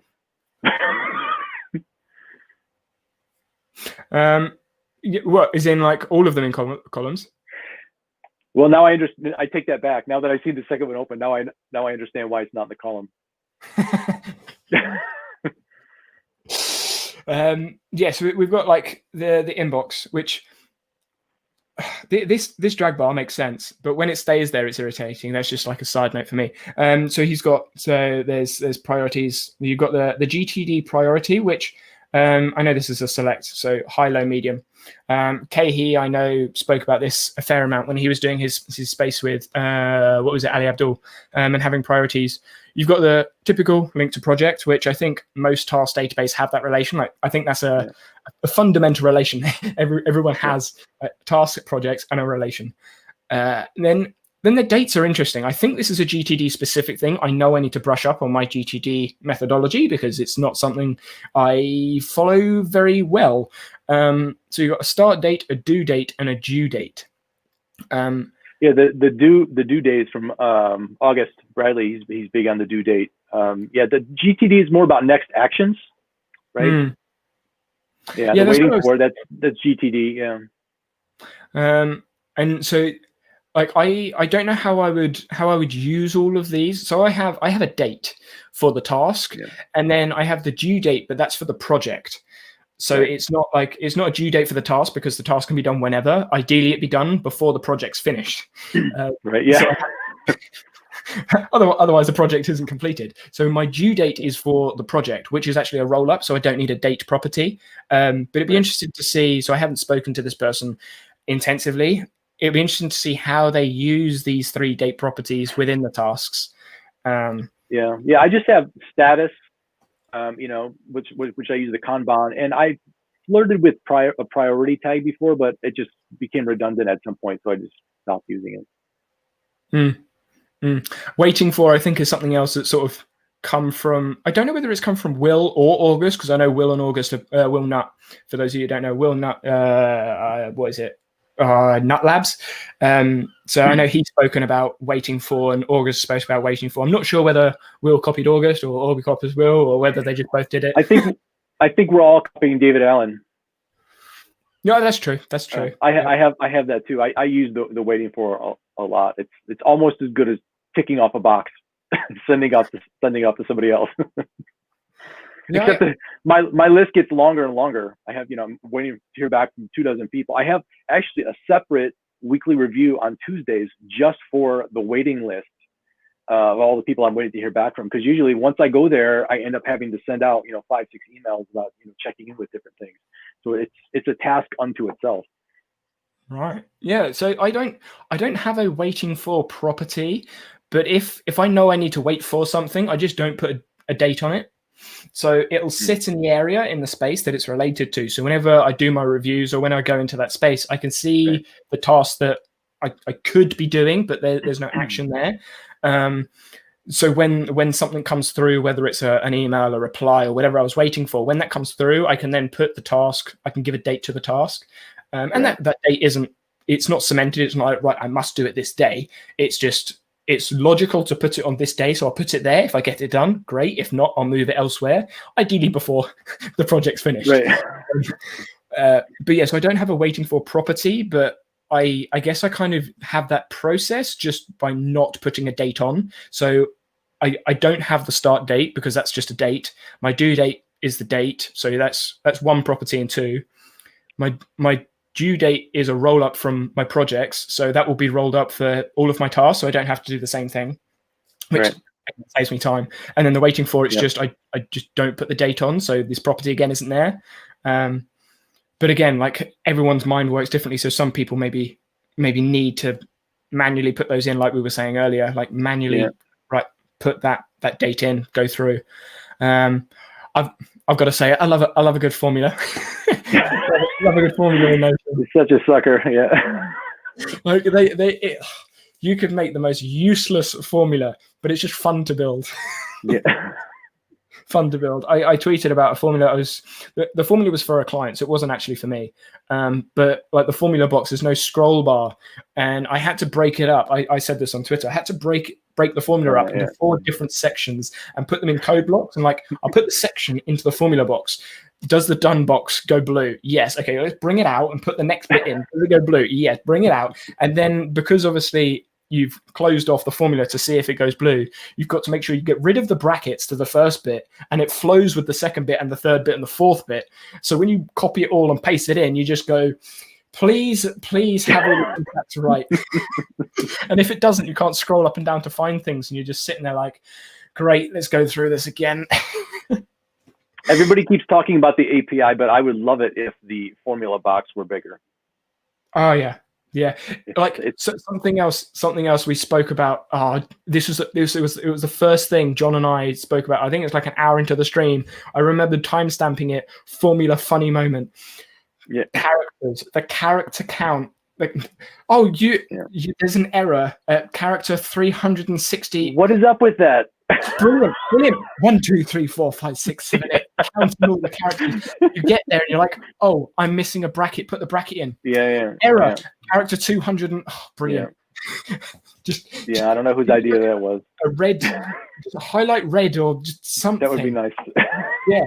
It's such a small, simple thing. Just to point out where the error is, so I can just go straight there rather than having to count the freaking characters. I get to a point sometimes where I'm like, you know what? Scrap it, start again. I'll just rewrite it. I've done that too, yeah.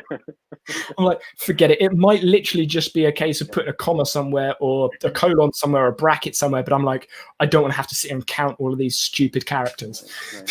It's just, well, you have to use your powers for good. You have to make that happen. Yeah. That's why people copy formulas. When people copy formulas and then they change something, they change the smallest thing and they get frustrated.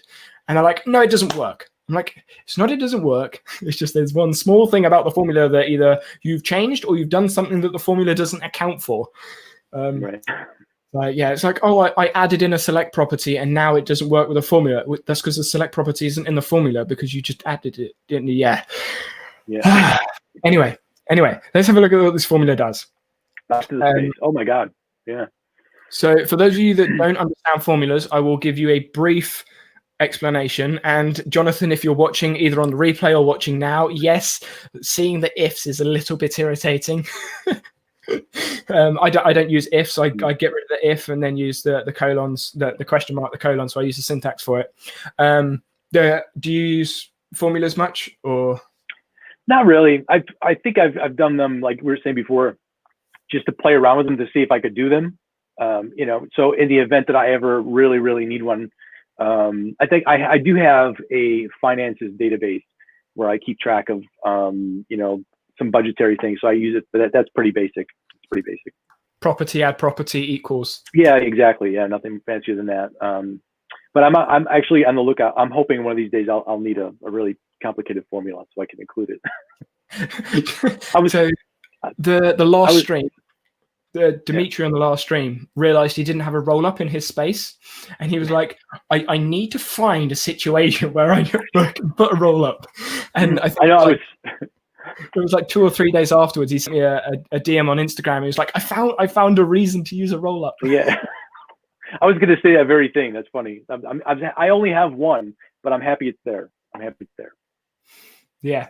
Yeah. I mean, obviously, I use the roll up from the projects to the task for the due date, but I don't need that, but it's just easier. Yeah. Right. So Torrance put it in chat. Like in coding, spend ages on a document and it throws up an error. Yep. I started learning coding and then like my interest sort of like dipped. So I still have the flashcards in my database, so I still get reminded about the things I've learned, so I don't forget it, but it's not on my active, I want to learn that thing. So let's actually explain this formula. So essentially this is the question. If focus, which is a property, which you can't see here at the moment, if focus equals check, which is an emoji check, then put completed. If not, so this is the question here. This is the first answer. So if it's true, put this. If not, then do all of this stuff. So the second answer is another question. If you don't understand formulas, have a look at some of the videos that I've done and some of the videos Red Gregory's done on formulas explaining them. But that's essentially what this first one does. This is the question. This is the first answer. All of this is the second answer. So in the second answer, we have another question. If this property equals pause, then put for paused. If not, then this is the other question. So there's nested formulas inside of it. And then it carries on basically saying, if it equals this, put this. If it equals this, put this. If it equals this, put this. So it's an output. So when one property shows something, another property, this property will show what is needed. And I believe this is for, as you see, next task. So this is the GTD review next action, I think it is. Yeah. Is that right? Yeah, next action. Yeah, that's what this. Yeah. Yeah, so he's using a formula for the next action. So, I mean, it's automating the space, makes sense. So, yeah, I mean, you still got to look at it, but it's a nice way to bring that up instead of having to remember that if that's something you need. I think he uses another view as well. Tags, again, this could be a global tag database thing, but this is just a select property of, I think Kehi refers this to areas, like an area tag. Some days in there, which I would imagine is a context tag. I'm not sure, but tagging it with a specific thing. And in my space, I tag things with areas, so I don't have a select property or a multi-select. It's a relation to my area. So I can filter for areas. This is just my way of doing it. Firstly, it saves properties. And secondly, I already have the relation there for any roll-ups or navigation jumps that I need to do. Yeah. I tend to like this select or multi-select just because it looks nicer. It's also easier to tag, right? So I always, that's my default go-to. And I'm like, do I really need to make the relation, or will the tag in this database, is this enough? I think the only tagging, like select property tagging I have is my tasks, events, or publishing, because I have so many different things in my task database, because my task database is full of tasks, big tasks, small tasks, subtasks, events, publishing tasks, like that. It's every action that I would do. So I need a couple of tags so I know to differentiate between. And I think that's it, because all of the other tags I use are just filtered for relations, whether it's an area or whether so for example, in my notes database, I will filter it for if tasks is empty or tasks is not empty, or if the area is YouTube or is not YouTube. So I use the relations as filters rather than having to tag things. But that's just my way of reducing properties, I think. Right. And then we've got the relation. So this is related to itself. So you can see the database it's related to, task database. For those of you that don't know, you can relate the database to itself. You can either do it one way or two ways. This is two ways. So August Bradley uses this for, I think he labels them dependent tasks. I showed this relation in my subtasks video as an example. But in this case, you've got parent, so i.e. the task after. Is that the task after or before? Parent would be maybe the main one. Yeah, the main one. Yeah. Subtask. Yeah. Yeah, so I'm not quite sure where the hierarchy would work with, because again, my GTD methodology is not quite up to scratch. But to me, parent would be project because I categorize projects and tasks. But I guess, so this could be a subtask of a bigger task, and then you could have another subtask. So there's like hierarchies inside of tasks. So you could have I'm speaking from mine, so you'll have a priority 1 task and then potentially 2 subtasks. So the 2 subtasks in there, the parent task would be the priority 1 task. Inside of those subtasks, you could have another subtask. So you could have like 3 hierarchies of tasks. And I guess that could keep going because your parent task could be your second priority subtask of the first. So I don't think the parent task language is from GTD, not that I recall. I tend to use just toggles in pages for main tasks. Most of my tasks don't have that many subtasks, and sometimes it's just easy because I'm taking notes. And I'll just have 3 or 4 things to go through. It's just easier. Plus, it makes the dashboard look a little cleaner if you're only looking at one thing and you can slide around. Yep, that is very true. Very true. I think a lot of these databases are fairly, don't forget to, so this is like a quick notes page and this is linked to that database. So I think this is more like an inbox scratch pad. From what I've seen. I used to have one of those for, sorry? Yeah, I used to have one of those for the longest time before I moved to the daily note. I used to have a little toggle scratch pad on my dashboard. Now it's just the big whole thing. I guess it's kind of the same thing, isn't it? So your daily I mean, it's so handy. The toggle scratch pad is just so handy. You're on the phone, you have a phone number or something, you're processing information as a task. You don't know what to do with it yet. I think it's a great way to, it's one of the more dynamic inboxes, right? So if you're using Todoist or TickTick or, one of the more conventional systems, they treat the inbox, everything in the inbox is like a task, but maybe it's not a task, right? Maybe it's something else. Maybe it's just a quick note that you need to jot down. And then you're back to the David Allen thing, like David Allen's 2-minute rule.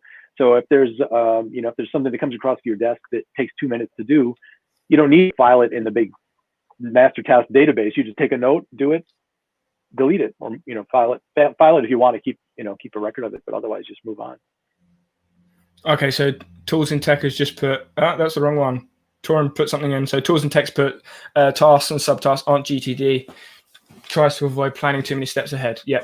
Okay. Yeah, that makes sense. I was going to say because in my mind I have the GTD flowchart and I don't see tasks and subtasks, but So I mean, it's all about next actions, right? I mean, you have a list of everything, but then what comes next? Yeah, exactly.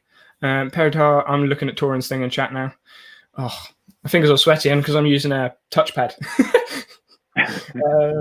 Parent task could be something like create page website. Yeah, that's how I would view it. But whether that's GTD or not, I'm not sure. But then again, like I think we all take inspiration from different methodologies, different systems, and sort of create our own one. Right. And then I would say just as a friendly some friendly feedback, I would wonder. It seems like some of those categories are redundant or maybe not necessary. It seems like the dates and then the next actions and everything like.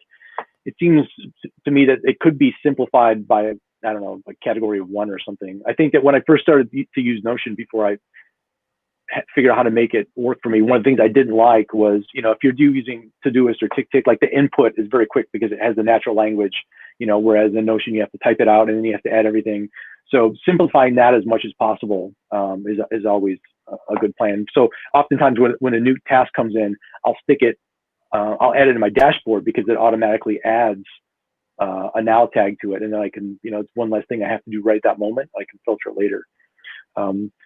This might be a little too complicated for me. I don't know. Yeah, I feel like a lot of people, when they start using Notion, they overdo the properties.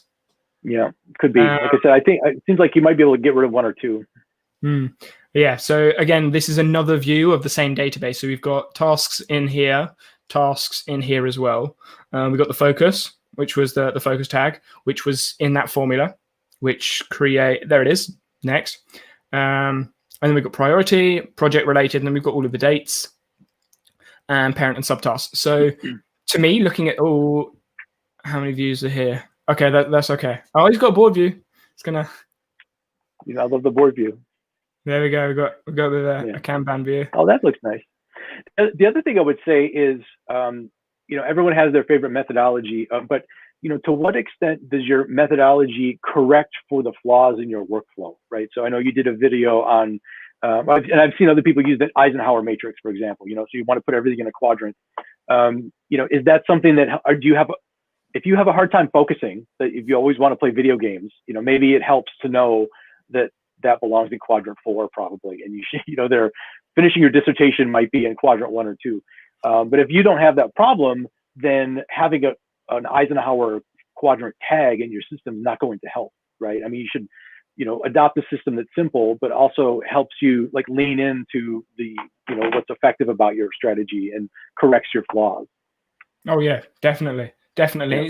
It's one of those things where like it comes back to the can you do it? Yes. Should you do it? Not necessarily. Yeah, right. You could build so many things in Notion, but is it actually going to help you with either your friction point, your workflow? Is it going to help you get whatever you need done? Again, right. the GTD thing, getting things done, unintentional use, but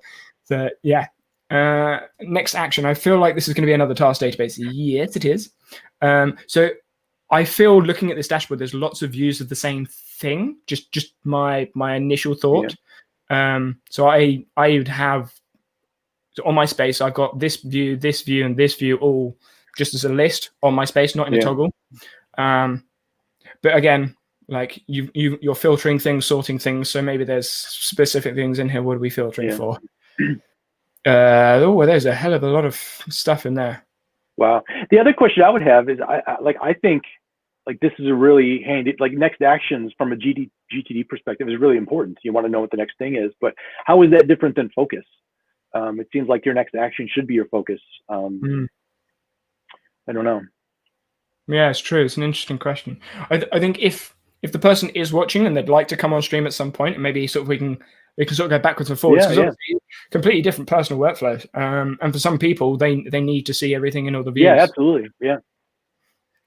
Then we've got the underline now. I like that now that it's there.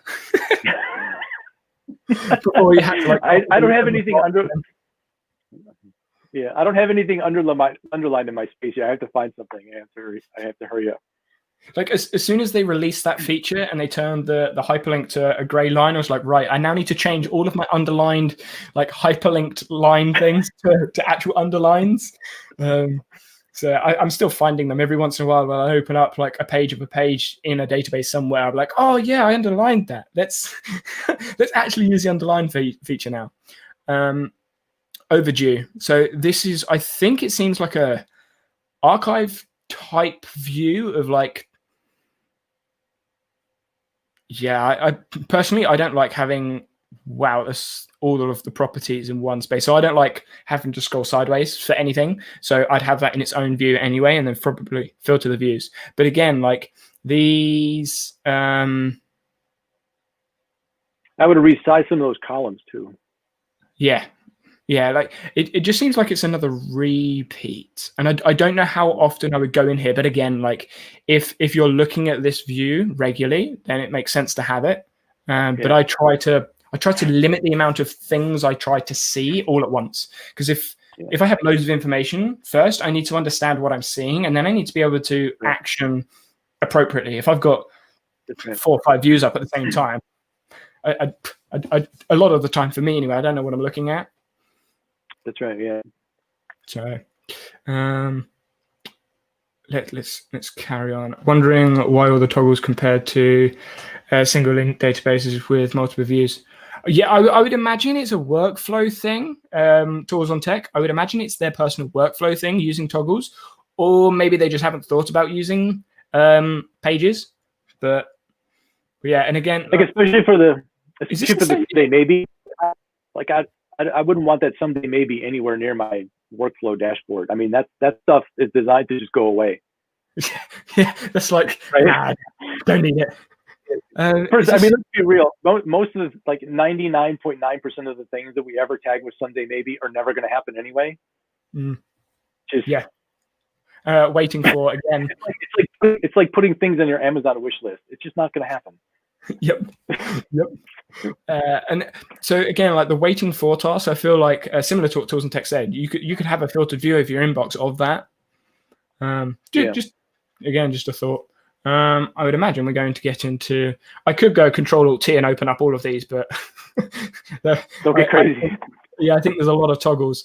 This database seems. Oh, it's a calendar again. So for me, I would have the calendar in the space. I wouldn't hide the calendar in the toggle. That's just my preference.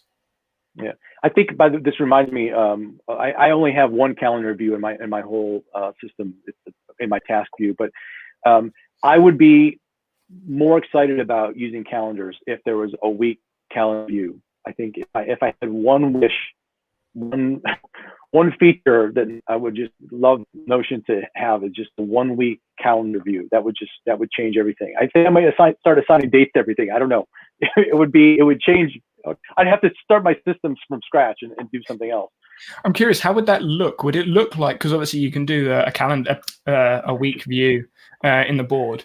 Yeah, but it would be, you could create a board and assign dates to it. Monday, Tuesday. I've seen people do that, and then.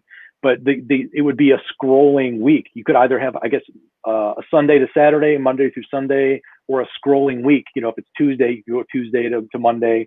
It would have different. So it would only be one line, 1 week, and you would be able to determine what the first day was and how long it would be. But it wouldn't be a board. It would be a calendar view. Because I find that as someone who doesn't use a lot of dates, that my calendar is usually not that full. So it's rare that I would want to see a full month, but if I were to see a week at a glance, that would be really, really helpful. Yeah, I mean, I guess this is kind of where all of these date properties come in the calendar view, and seeing all of those. But yeah. I mean, I use calendar a lot. Like I use calendars in the majority of my dashboards because I'll have a task calendar and a projects calendar, so I can see what's going on and I can move things around. But that's because I have a lot of, obviously, YouTube videos. There are dates I want to get done. That's different. Yeah, to keep a schedule going.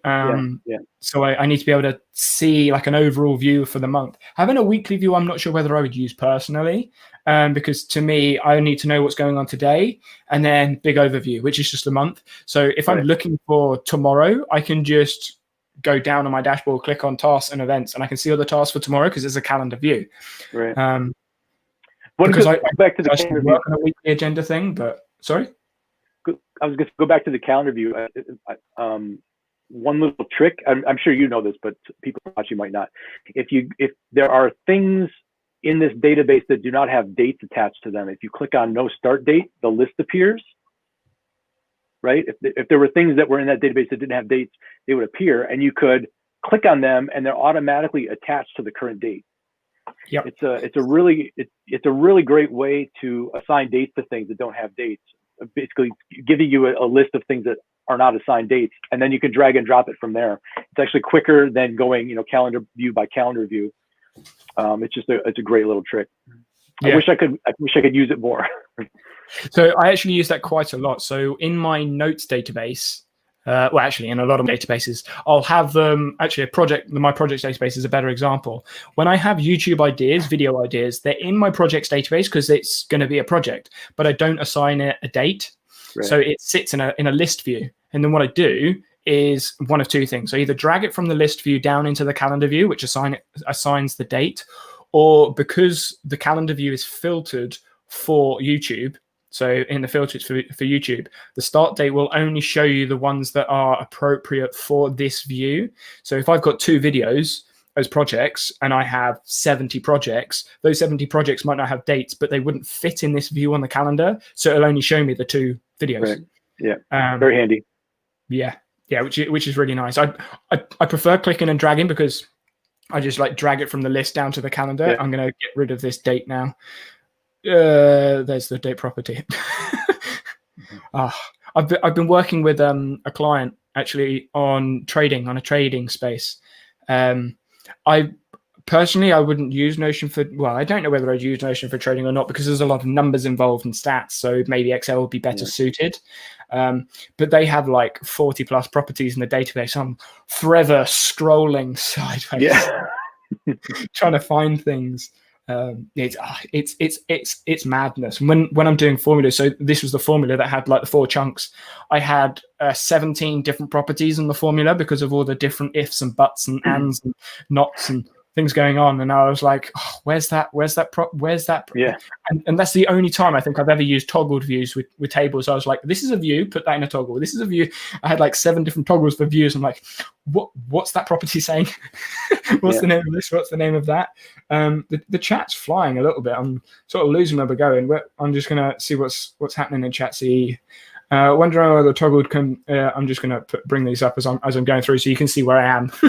Wondering whether the toggles compared to single link database. Yeah, I read that one. Okay.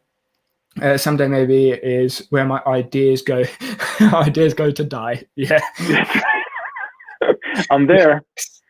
I think everyone can relate to that.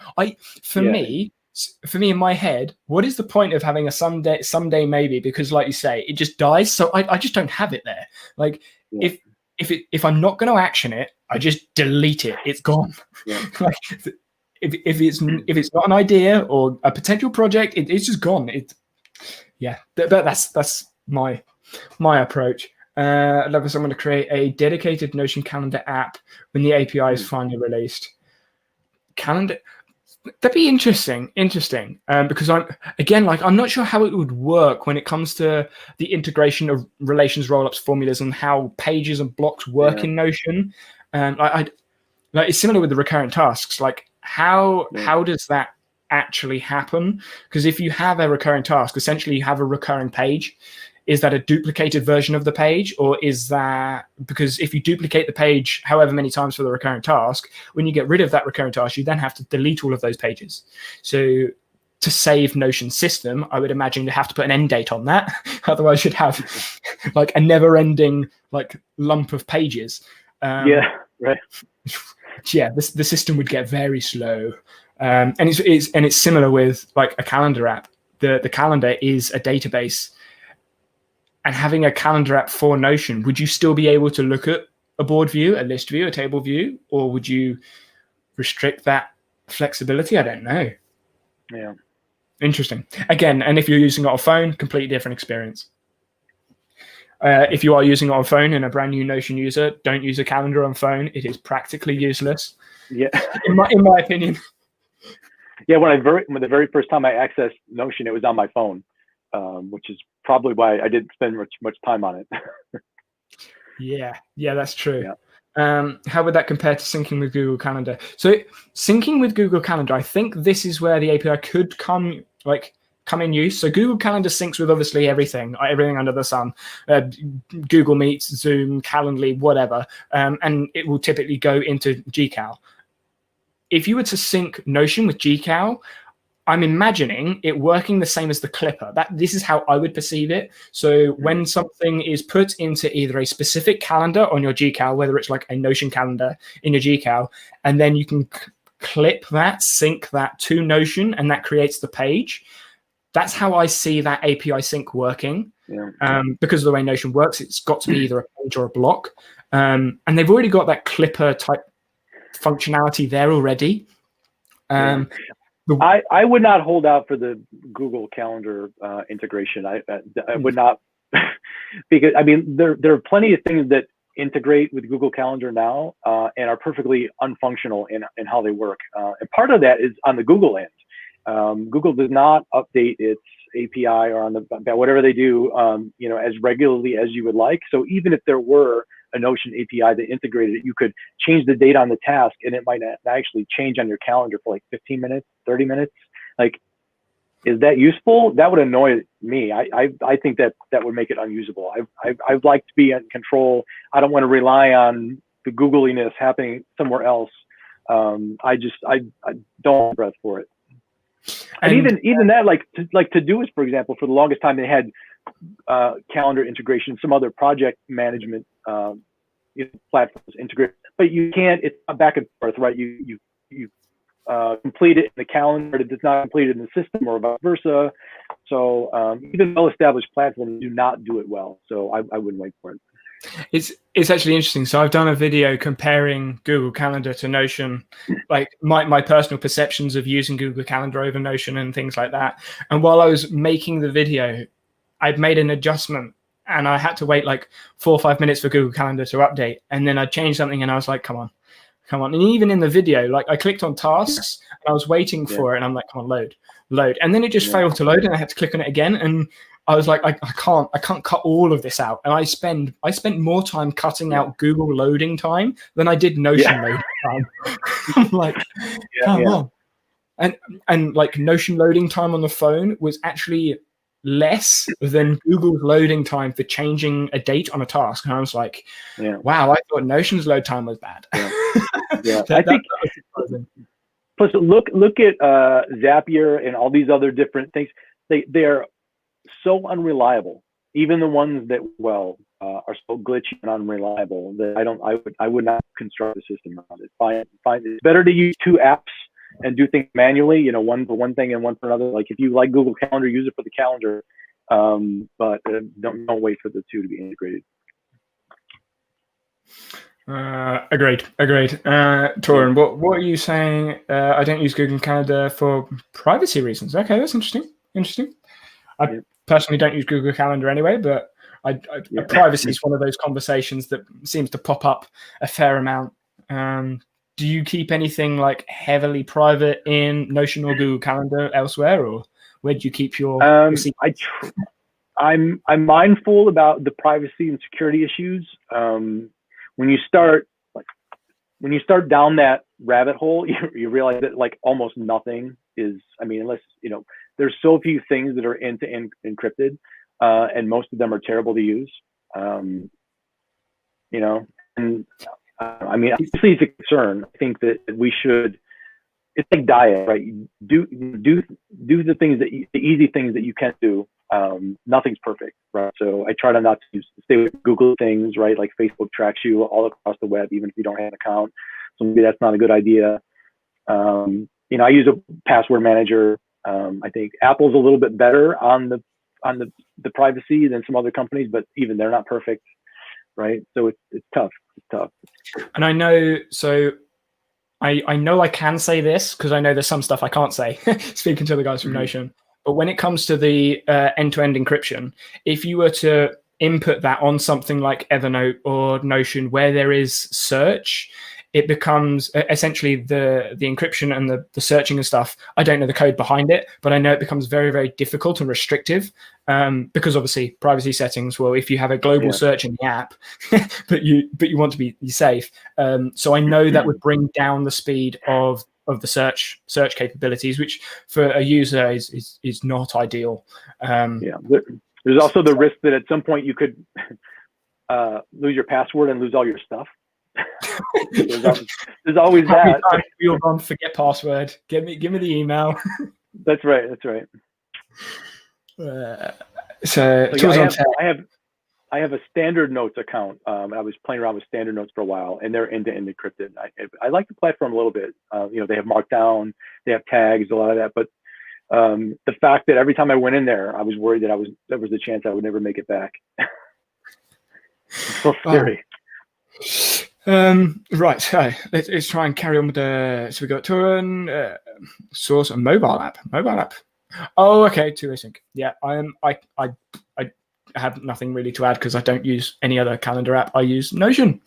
That's pretty much it. So I don't really have anything else to add. Where are we at now? It's a format that, okay, cool. I'm just, Devon Ash, hi, good to see you from India. Another Evernote expat. Yes, I did just see Evernote. Well, what was Torin saying here? I got you. Blah, blah, blah, blah. Cool. Yes. So, Devon Ash, if you weren't here at the beginning, actually, we did do a very brief explanation of your experience, Stephen, your experience using Evernote, Roam, etc. It seems like you've moved from Notion today onwards. Yeah, it seems like you sort of moved from Evernote to Notion. What was I'm curious, what was the main thing that Notion did that you were like, okay, this is the point where I'm now going to Notion? What was that trigger? From Evernote? Yeah. From Evernote, I mean, obviously I had thousands of notes. And there was actually a time where I was only using Evernote for notes, projects, goals, writing, everything. I was actually using a kanban system. So I would have a tasks folder it was, now, next, soon, later, waiting for, and every task became a note. And then I would have subtasks in the note. And if there was a due date, I would attach a date to it. Even recurring tasks, I was just using Evernote.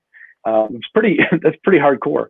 And it worked really well because a lot of my projects have a lot of writing to do with them. And then after the project was done, I would move it to the archive. So there was a time when I was just using Evernote for the longest time. And even though I was able to make it work for project and task management, it is so good at collecting information, right? You can send email into it, you could snap this, you can clip this. It just, thousands of notes. And then you have to wonder, like, what am I doing with all this stuff? Like, how much of it is usable? How much of it is actionable? If it becomes your someday maybe list, right, where ideas and notes, like everything, you just walk around gathering everything. It's an archive of your life and all the things that you've encountered. And it's great at that. It also became less. A former student of mine, Tim, and I wrote a book, Science Fiction, Political Philosophy. This was a couple years ago. And we did all the research, all the writing, all the communications. We were chatting back and forth. He used Evernote to chat, to communicate back and forth with one another. Like, I was hardcore, I don't know. But once you see how flexible Notion is in terms of your ability to create the databases and insert yourself into the workflow, right? Like Evernote is just like real. It's like food that just passes through you, right? It's like cheap beer. It's just like easy in, easy out. But you want to be able to interject yourself into the workflow. Yeah. To make it meaningful and to make it to organize it and present it in a way that is present for you when you want it, right? It's not always there, right? That's why the different views are great. So if you're working on one project, you can have one page for that. You can link databases and have everything that you need to do that task there. And it's great at hiding things. And then also, just I mentioned earlier at the beginning of the stream, I've just been very disappointed in Evernote as a company. The last 2 years or more. Like, what was their last big innovation? I mean, yeah, the chat feature was great. No one asked for that. I don't know. I'm sure it took a lot of work on the back end to make that possible. But I mean, maybe Stack, the fact that you can put notebooks, that you could, the one more layer of nesting. I mean, that's not a great innovation, right? And then when when Ian Small took over as the new CEO, that was what, 1.5 years, 2 years ago. I got a little excited about that, new blood, and they're so well established. I know there was a lot of talk at the time of, is Evernote going to die? And of course they were still profitable and they're well established. And I thought, that's crazy. Of course Evernote's not going to die. Worst case scenario, I mean, the worst case scenario is that, and people were worried about losing their information, right? I mean, they're not going to just take all your stuff. They're going to give you time, and it's easy to get out. I mean, it was very easy to move all my notes from Evernote to Notion. That was, it took all of 5 seconds. I think a lot of people have that transition period where it's like, Evernote, I need to move all of this stuff. Yeah. Yeah. And if you did it all at once, it was actually, I mean, what I did it notebook by notebook, and I tagged things, right? So like, here's my teaching notebook, and I exported all that, gave it a tag, stuck it in its own thing. So I didn't even have to go back and retag things because I did it in pieces. So, Ian Small, the new CEO, came up with their new plan. I guess it was 2 years ago now. It was a 1.5 long plan, and we're going to work all these things on the back end to make the process, seamless and faster and everything. And I was so disappointed in the plan. There was really, I mean, from my perspective as someone who cares about, user interface and user experience, was anything that was going to benefit me directly in a way that was visible. What are the new features? Was it even going to look better? I mean, Evernote has never been the nicest looking space. It was always perfectly functional, right? And now they're behind on their plan, right? They seem to be 6 months, a year behind on their plan, and the plan was already 3 years late. So they're late delivering on the plan that was already late in coming. So what are they what is the company going to look like in 1 year or 2 or 3 years? Meanwhile, I mean, there's been so much innovation in the space, with Notion and with Roam and Obsidian and all these other companies. Like, if in 2 or 3 years they end up with the same product that works the same way, why bother? Why bother? Very true. I think like for me, not you, like you mentioned, like aesthetics, Evernote, Rome, Obsidian, their aesthetics are very computer-esque, sort of like what's the word I want to use? Sort of like biomechanical almost. It's sort of like numbers and lines. It's very linear, and it is something that I personally don't like. But obviously, colors, I'm going to bring it up just because it's a Notion stream. Colors and Notion is good fun. Yeah. Using inline maths. So we've had a few questions in the form, so I will get through those questions. Maria has asked, I have 2 questions, please. Oh, 2 questions. Okay. I think I saw a question actually in chat as well, so I might get to that after. Can/how you create a formula to automatically add a certain emoji text to a page name in a database? And can you search to create a formula that picks up a colored text? Want to highlight notes and create page from colored text. So a formula is only in a database. So when it comes to automatically adding a certain emoji, it wouldn't be a formula. It would be a template. So I think I'm going to have to bring up my Notion for this demonstration, I guess I'm going to call it. Come on. There we go. And then the answer to the second question is no. Yeah. I'll feel that one. Yeah. Again, like you could use the shortcut Control-Shift-H to automatically put the highlight you have on there. Like that would be the best workaround for it. So if I'm in here, whenever I end up like writing things, I'm like, I don't know what to type. It's just like, there we go. So if you were to, you can see Control-Shift-H. Or H. So if you normally highlight, I don't personally like the colors because it's quite bland. If you normally highlight that and that's typically your highlight color, you can then go Control-Shift-H. I'm on Windows. I think it's Command. So that would be the easiest way to automatically highlight things. If you want to use inline maths, go have a look at that video, but that isn't quick and it's not automatic. So I'm not going to bother going through that. But yeah, so there's not an easy, quick way to add color unless you're going to do this. And I know August Bradley likes his word colors. I think red, orange, yellow is his thing. So now I've got red as my previous, and then I can use the shortcut. And now apparently it didn't save my shortcut. There we go. And there's that color there. So that would be the quickest way to go around doing that. If we quickly make a table. And we come over into templates. This is actually something that I spoke about to was it Dimitri or was it the stream before? So a lot of people will have, Roxanne, if you're still in chat, I know she does the same thing. You want to have a template for the emoji. So like I was monetization. So box template. So literally the only purpose for this template is to add the emoji to the page. So when you come into the page, it's a completely brand new page, and then you can click on box template and then the emoji is there. It saves you clicking in and searching all of those things. So that would be the most automatic way to get around putting an emoji in that I can think of. Stephen, any comments? No, I just use the shortcuts to pull up the emojis and like on the computer. Yeah, not really. Yep. I'm curious, do you use the inline emoji thing? Like the do I? Yeah, like that. No. I don't, at least it doesn't look like that on the Mac.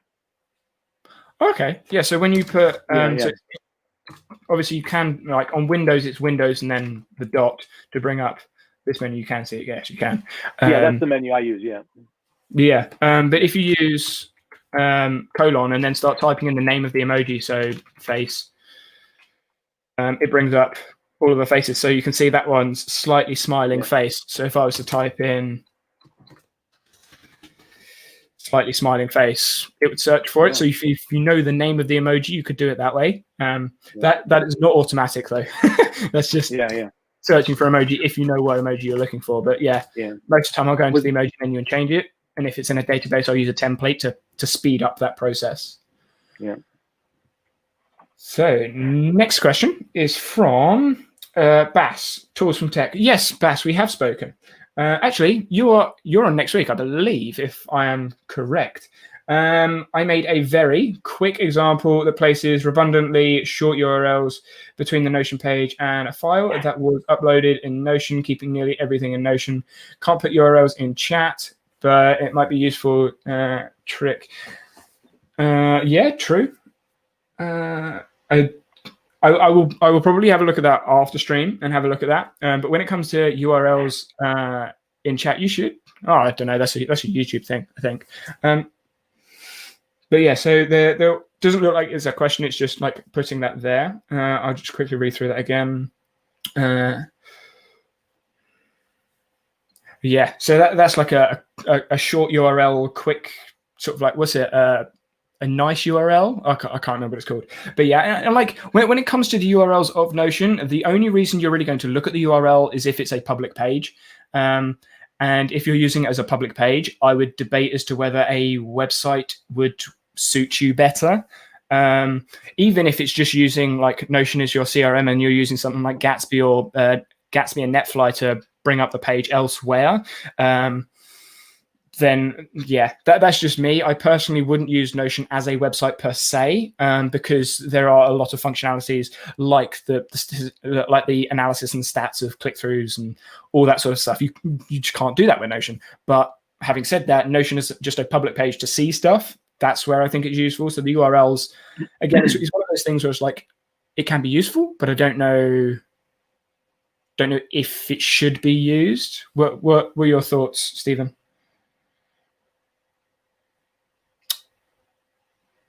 You still there? Yeah, I've been tempted. Sorry, there was a little bit of a lag. I've been tempted. I think the great appeal is that if you're doing work in Notion anyway, right, with writing, keeping track of things, you have your resume, the ability to keep something updated. I mean, I have my personal website's on WordPress right now, so it's in another space. So when something happens, I have to go there.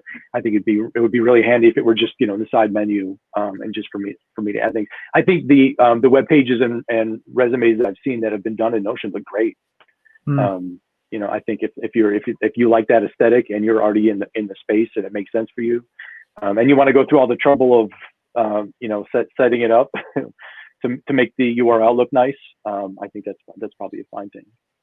Yeah, I mean, for me personally, the way I would see websites is have the main website based on a WordPress or Squarespace or Wix or whatever, but then link to Notion pages where necessary. Yeah, so if your portfolio is in Notion, say portfolio, find it here, and then link to the Notion page. That way people aren't going to be searching for the Notion URL because SEO and Notion don't go well together anyway. And WordPress websites SEO, I would imagine, is better because that's what they're built for. So you could have a page on your website that is a portfolio brief, but if they want to go further in depth, you can then direct them off. So the SEO from WordPress is there, and you still have the access to using Notion. But yeah, that's a good plan. Yeah. Now you're making me want to redo my website. I'm in the process of actually doing mine. So I had a Squarespace website built 2, maybe 3 years ago now, and that's the one that's like dannyhatcher.com. It's just sat there for like 3 years. And I was like, I should probably update this. This is extremely outdated. I think I added the Notion public page link at the top bar like a couple of months ago, and that was the extent of my edit.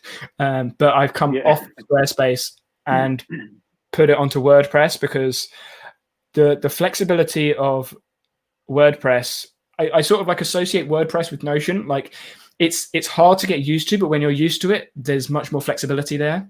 Yeah, that's kind of how I've associated it. Like Todoist as a task manager is simple. It's there. It's in the box. It's done. And that's kind of what Squarespace and Wix are. Like it's in the box. It's there, done. But when you want to customize or change things a bit, it's hard. Which is why I'm moving to WordPress now before my potential audience gets slightly bigger. And then I'm like, I need to do this whole transition thing. Yeah. And then Maria again has asked, she's actually put that's not just me, she's put like Maria and then again in brackets. It's like, that's not me being like rude. I feel like I have to point that out. So second, next question is, I played with project and task database, but currently have put them both together and called it an action database. A reason I like the option in changing things up if they become bigger. Okay, we'd appreciate your thoughts, please. So if you haven't seen Conrad Lynn's space, gamification, for those of you that don't know, gamification, Conrad Lynn, that's his thing. He has something very, very similar as I think he calls it his action plan. And he has his goals, his tasks, his projects, all in the action plan. And he does a lot of relations, roll-ups, and formulas for all of that, going up and down, upstream, downstream. And it works for him, and it's definitely possible. And the idea of having a one database workspace is also something that floats around in Notion communities.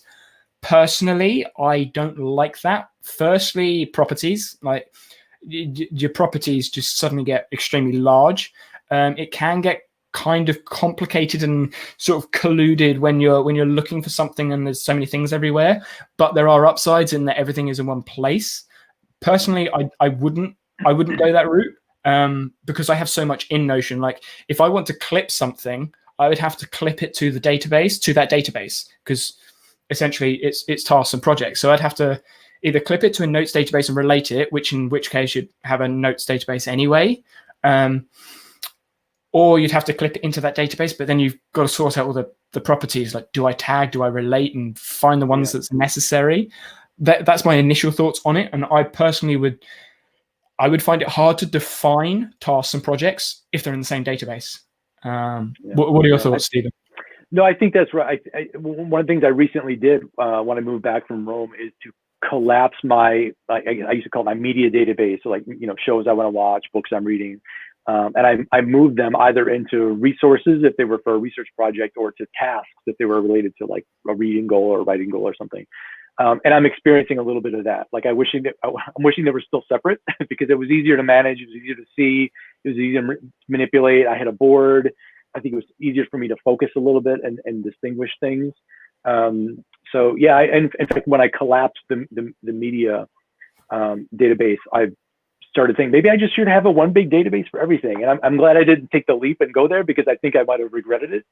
But if it works for you, I think it's easier to pull things out rather than collapse things. So I think if you started with one, and you find out it didn't work for you, I think it'd be easier to move some of that data somewhere else rather than the other way around.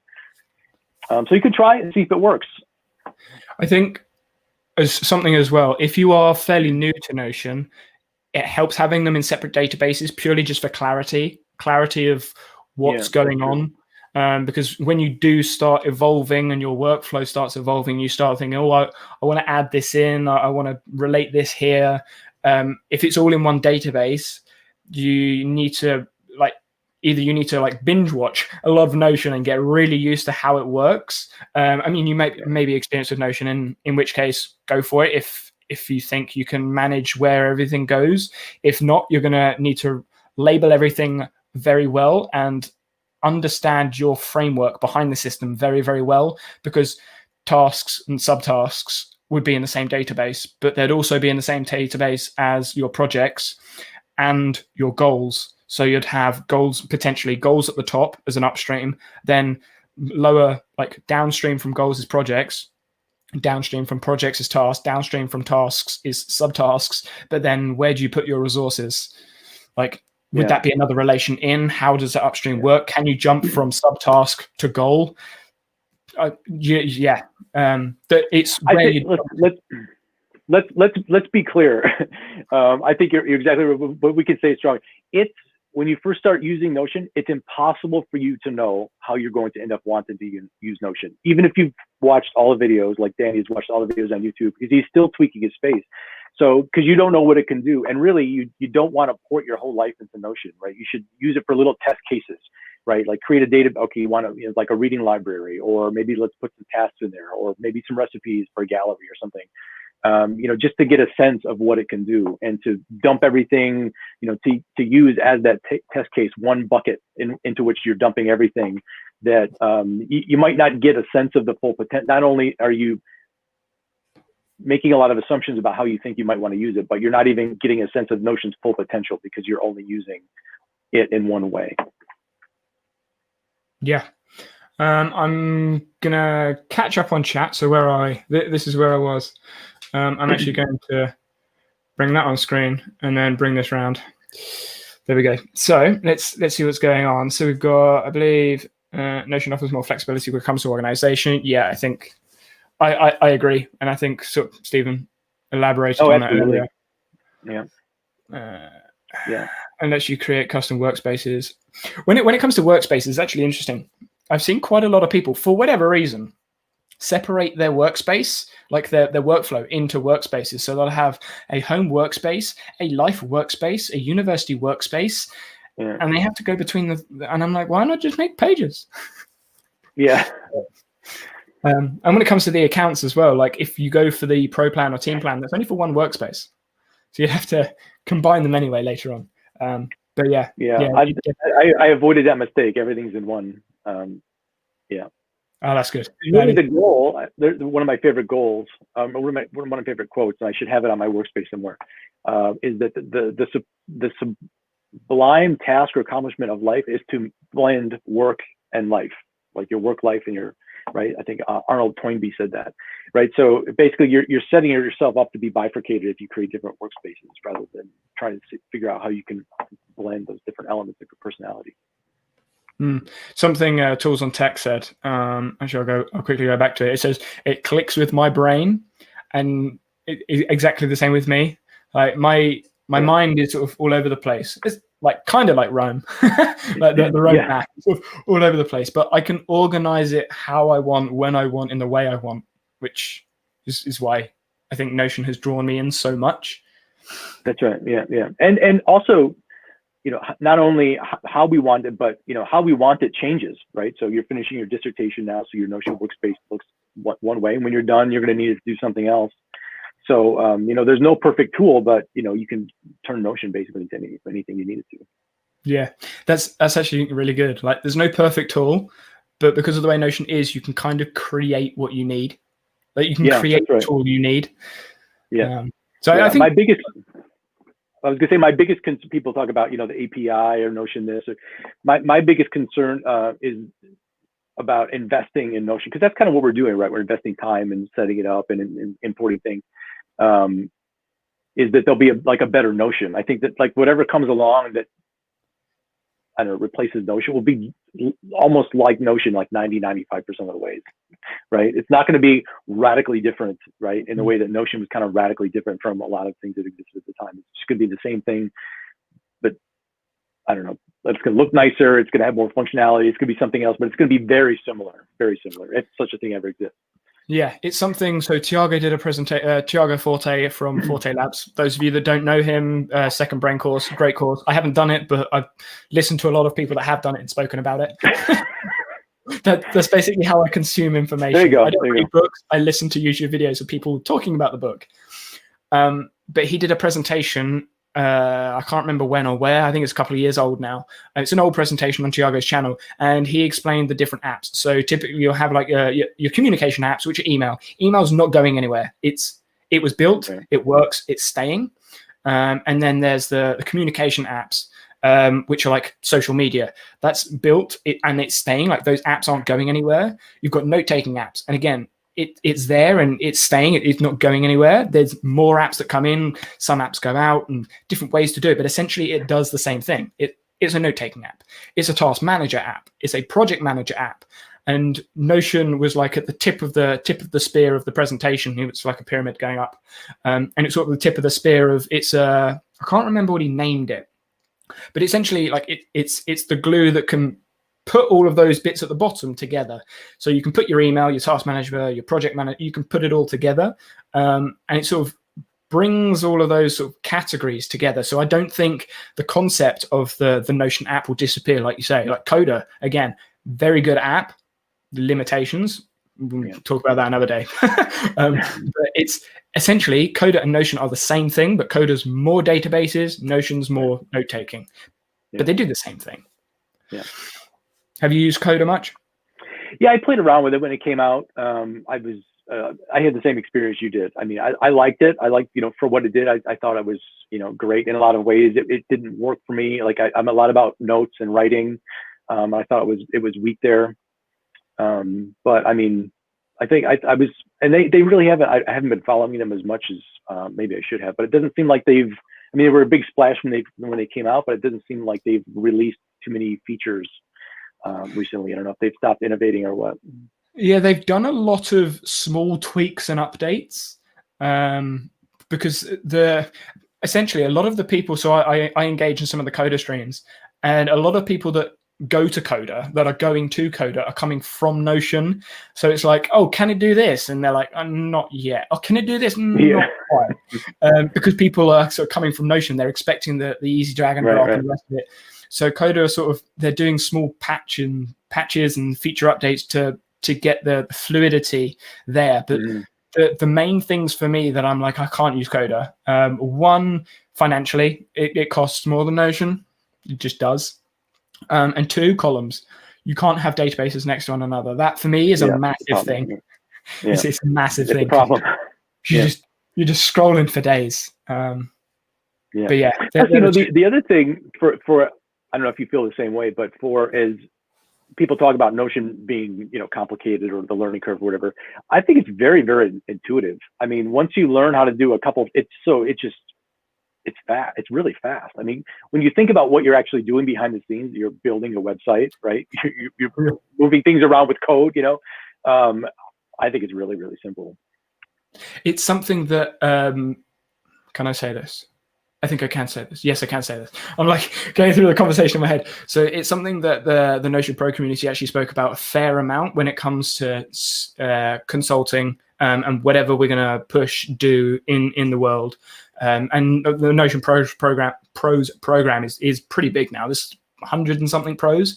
But the app, learning the app isn't actually that difficult. You could do Francesco's course, Marie's course, or just watch videos on YouTube and get to grips quite well with the app, or literally just sit there for a week or so and you'd be fairly competent. Yes, it's going to be easier ways or better ways potentially to do things, manipulate things or whatever. But understanding the fundamentals of the app doesn't take that long. It's how you apply the app to whatever you're doing, whether it's life, school, work, business. It's the application of using, again, we're going back to that the using the tool for what it's for. It's not how to use the app, it's how to use the app for your workflow. And that last bit is what the Notion Pros were talking about quite a lot. Obviously, August being a systems thinking business person. I don't know how to categorize it. His systems thinking. That's how he applies Notion. So he knows how to use Notion as a tool, and then he applies it to his systems thinking. He is Brad Reed's surfing. Yeah, really, really bad explanation there. Brad Reed's blogging and surfing. But he uses Notion. He understands how to use Notion, but he doesn't do all of the automation stuff. He just uses it for exactly what he needs. Marie has her course in Notion. So her demands on Notion are much different from everyone else. But she understands the fundamentals and is applying it to her workflow and her needs of the app. And like you say, learning Notion can take time if you're not what I would call tech savvy. But if you are tech savvy, and I think the majority of people that are going to use the app, i.e. under 30, I know I'm being a little bit ageist, but I think most people under 30 have a fundamental understanding of apps, technology, potential. I mean, you got like 6-year-olds building code games now. I'm like, how do you even do that? So for them to understand Notion, it's not going to take long. And also, I think I'm thinking about like my aunt, right? I always think about like my family, about, like normal people, not productivity freaks that are watching or even participating in a YouTube stream on a Sunday. But, most people, when they select an app, it's that they want those answers to be provided to them with the app, right? Notion gives you, it isn't, I mean, yes, it solves a lot of problems, but also the first thing, it's very demanding in that it expects you to know a lot about your workflow and yourself. Like, okay, we can help you do this, but what exactly are you trying to do, right? Most people just want to sign up. I mean, that's why, Todoist is very popular, because look, there are lists and there are tasks and there are dates. I got it, right? Notion doesn't do that. It doesn't have any assumptions about how you want to work. It just creates space, or lets you create space for you. And I think, if I were, a Notion, working at the company and talking about marketing, I think that there's a pretty serious ceiling for how big the company can get because of those limitations, right? Like Rome, for example, same thing, right? Maybe even more so. Like, who the hell's going to want to use that? Right? Like, what is their market, right? I know they want to present themselves like, if you're not using it, you're not thinking, but that's not the way. Most people aren't going to use an app to force them to think. They want it to solve problems for them in a very obvious way, right? They want it. Intuitive is not. I mean, I was using the word intuitive is like I can figure it out within a couple minutes, kind of thing. And if I get stuck, I can watch a video, right? Most people, for them, intuitive is they sign on and they know how it's supposed to be used, and that's what they use it for. Like intuitive as a couple of pop-ups. Right? Click this button. For this, there's a difference between intuitive and instant. I think intuitive as I can figure it out. Everyone else wants something that's instant. And Notion is not instant, right? Even if you can figure out the block system, it just takes a long while before you figure out how to make the most of it. Yeah, and that's one of the questions I ask. So a lot of the people that ask me questions to build things in Notion, like the first thing I ask them is, what do you want it to do? Yeah, right. Like, what do you actually want it to do? And the majority of the time, people come back and say, manage my life. I'm like, that's not a thing. That's not a thing. Or manage my business. I'm like, you need to be specific. What information do you need to see? What do you want to organize? Like, you need to know something about what you expect the app to do. Right. Yeah. And people do, because I've seen this in my own professional life, is sometimes what people are looking for in an app is for the app to do their jobs for them. Right? Like, can it do this? Could do that? Could do that? Well, first of all, no, that's why we hired you. You're supposed to do that. You're the ones who are supposed to find the clinical placements, right? It's not going to do all those things. Very, very true. My chat suddenly disappeared. There we go. So what was just keeping up? It's actually getting to a point where I might not be able to keep up with the chat. I mean, that's a good thing from a YouTube standpoint, but it's a bad thing from a community standpoint. Like, come on. So Evernote, a lot of quick notes, and we'll soon find your Evernote. Yeah. Yep. I think that goes to the archive, sort of like the doing soon, coming soon type ideas. Maria, thank you. I'm coming from Airtable. Okay, that's interesting. And really miss the ability to use formulas in a primary property. So I'm not very familiar with Airtable. It's one of those apps that I've dabbled in. Have you explored Airtable much? Just played around with it. I think it looks nice. I know the people that I know that use it like it a lot, but there are not many. I mean, if obviously it's probably you're working on a team that uses it. I think it's a common. I mean, it does a little bit of database stuff. It does a little bit of the views and everything. I think it seems fine. So Kahi, I'm not sure whether it was today or yesterday, but Kahi, because Kahi came from Airtable, and he wrote an article on his Rad Reads blog. I'm not sure whether it's published or whether it's a newsletter. I can't remember. I saw him tweet about it. But he wrote an article, Airtable compared to Notion, why he switched. So Maria, maybe have a look at Kahi on Twitter or look at Rad Reads or something like that, and have a look at his article, because I think that could be an interesting read for you. I have 2 short domains. Okay, that's a URL thing. Yeah, pretty links URLs. I think we've sort of like talked that one to death. I lost a lot of my time combining and pulling apart databases, and I learned more about Notion. Yeah. I think the deconstructing templates helps you learn things so much. Just troubleshooting. I think it's a great learning process, because you have to figure out the problems on your own. You don't just get given the answer. I like Rome. Okay, that's fair. Again, I think that's. Did you read that one from Torin? Yeah, but I agree completely on Rome. I mean, I love. It's like a playground. I mean, Notion it's a lot like Legos, right? If you're building a house or whatever, and Rome is a little bit more like a sandbox or like a beach. I think. Yeah, I think there's a place for, if you're living in the world of ideas and idea generation, and also if you have time. I mean, think about this. Like, one of the great appeals about Rome, or I guess the sales pitches about Rome, is that you can go and it's making all these connections and these links, but you're responsible for putting all that information in, right? So you're clipping articles, you're summarizing articles, you're using the German note taking method, all this stuff, like all of that. I mean, if I could. Yeah, Zettelkasten, right? Like, if I love the idea of having my own personal Wikipedia, right? I do not like the idea of creating my own personal Wikipedia. that's the issue. Like, if someone were to hand it to me, that would be fantastic. If I had if I could hire an army of assistants to take notes on everything that I think is important and then put it in Rome for me, I'd still be using it. That is so true. I read this and then I was going to say something and I forgot what I was going to say. I'm a pro fan, multiple workspaces, and got version history everywhere. So I think Notion doesn't limit the workspaces. All I will say, this is something that I've experienced being a member of lots of workspaces, is if you use the shortcuts on your keyboard, like, so for me it's Control-1 to be top workspace, Control-2 for the next workspace. When you have more than 10 workspaces, the obviously shortcuts get a bit mad. I'm involved in 40 something workspaces.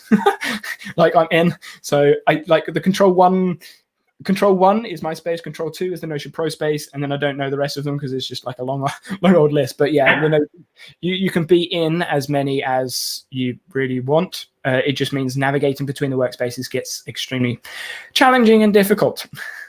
So I typically have links. I have links to pages in other workspaces on my dashboard, so I don't actually have to search and find it.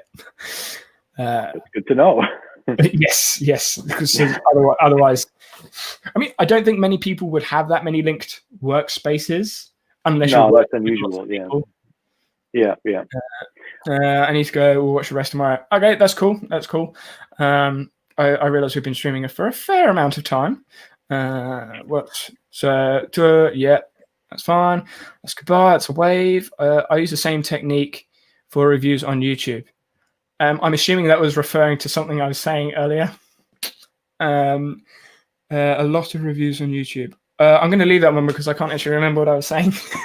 But if you use the same thing, then good to know. Obviously works. We'll check out the gaming guy.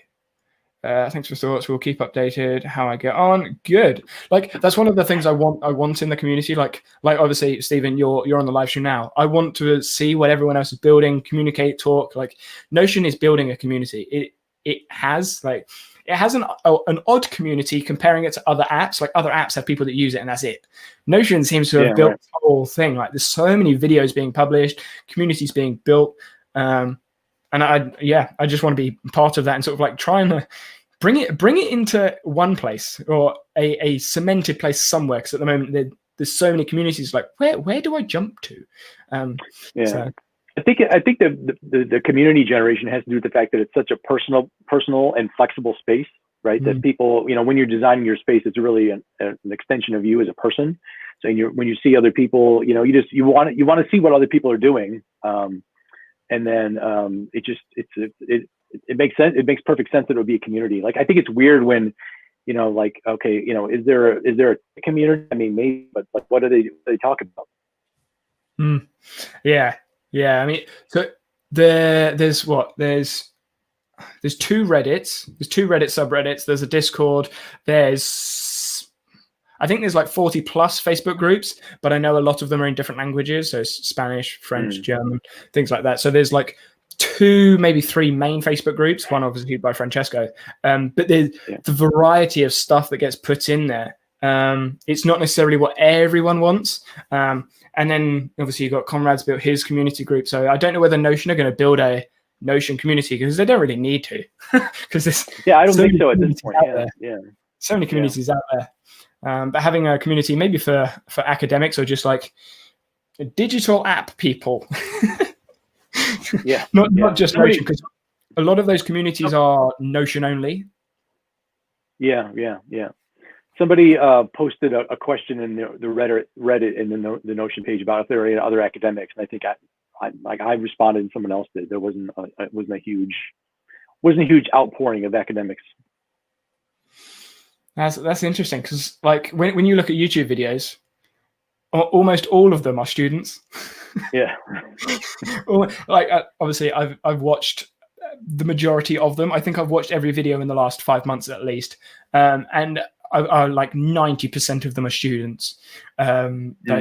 Managing like lectures, modules, tasks, essays, and things like that, or just revision and stuff. So there's definitely an academic space, but whether they're active in Reddit, who knows? Who knows? Yeah.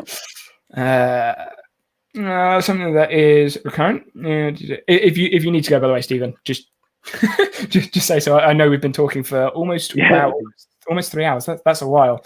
Almost at the end of the chat. So what's going on here? Someone launches anything out of the box, always call attention. That is true. That is true. So once that many options on the if you don't have time enough, it's better. Yeah, very true. Very true. Good points. Yeah. Having to head off now. Yeah, good point, Torin. Like, I am sweating buckets. Like, I need a bigger fan in my room. There's a small little USB one down there. It's like 27 degrees centigrade. Fahrenheit, I have no idea what that is. But it's hot. It's hot, and it's 10 o'clock. But yeah, so I think this is a good place to wrap up the stream. Yeah, I think so. So I'm glad you came on. And for those of you that are still in the stream watching the replay, if you do want to come on and share what you're doing, share your opinions, your thoughts, or just literally talk about digital tools, Notion, comparing anything. My channel at the moment is Notion focused on videos, but that's not the intention. I plan to diverge out on just digital tools in general. It's actually what my dissertation has fell towards, digital tools used in coding. So I've managed to tie my dissertation with Notion. But yeah, so for any of you that do want to join, you can find the link on my Notion public page to just be a guest. You can sign up on Calendly, because I've had a couple of people. I know Tools with Tech, I believe, is coming on next week. And then we have an Australian Notion Pro, so he's going to be awake at like 4:30 in the morning. Dedicated. for the stream. Yeah. So he's going to come on in a couple of weeks. So yeah, if anyone wants to join in, share what they've done or anything like that, go ahead. If you do have any questions, there is a form in the video of all of the videos, so you can put the questions in. If it's a quick, easy question, I'll get back to you. If not, then the form is up on my other screen, and we'll answer that during the stream. Is there anything you want to sort of like say to Stephen to finish it off? Just thanks everyone for watching, either live or on the stream, and thanks to Danny for making all his great videos. Awesome. Really appreciate it. So I will see you guys same time next week, 7 p.m. BST on a Sunday. I know it's a weekend day, but it's when I'm free. So I'll see you guys next week.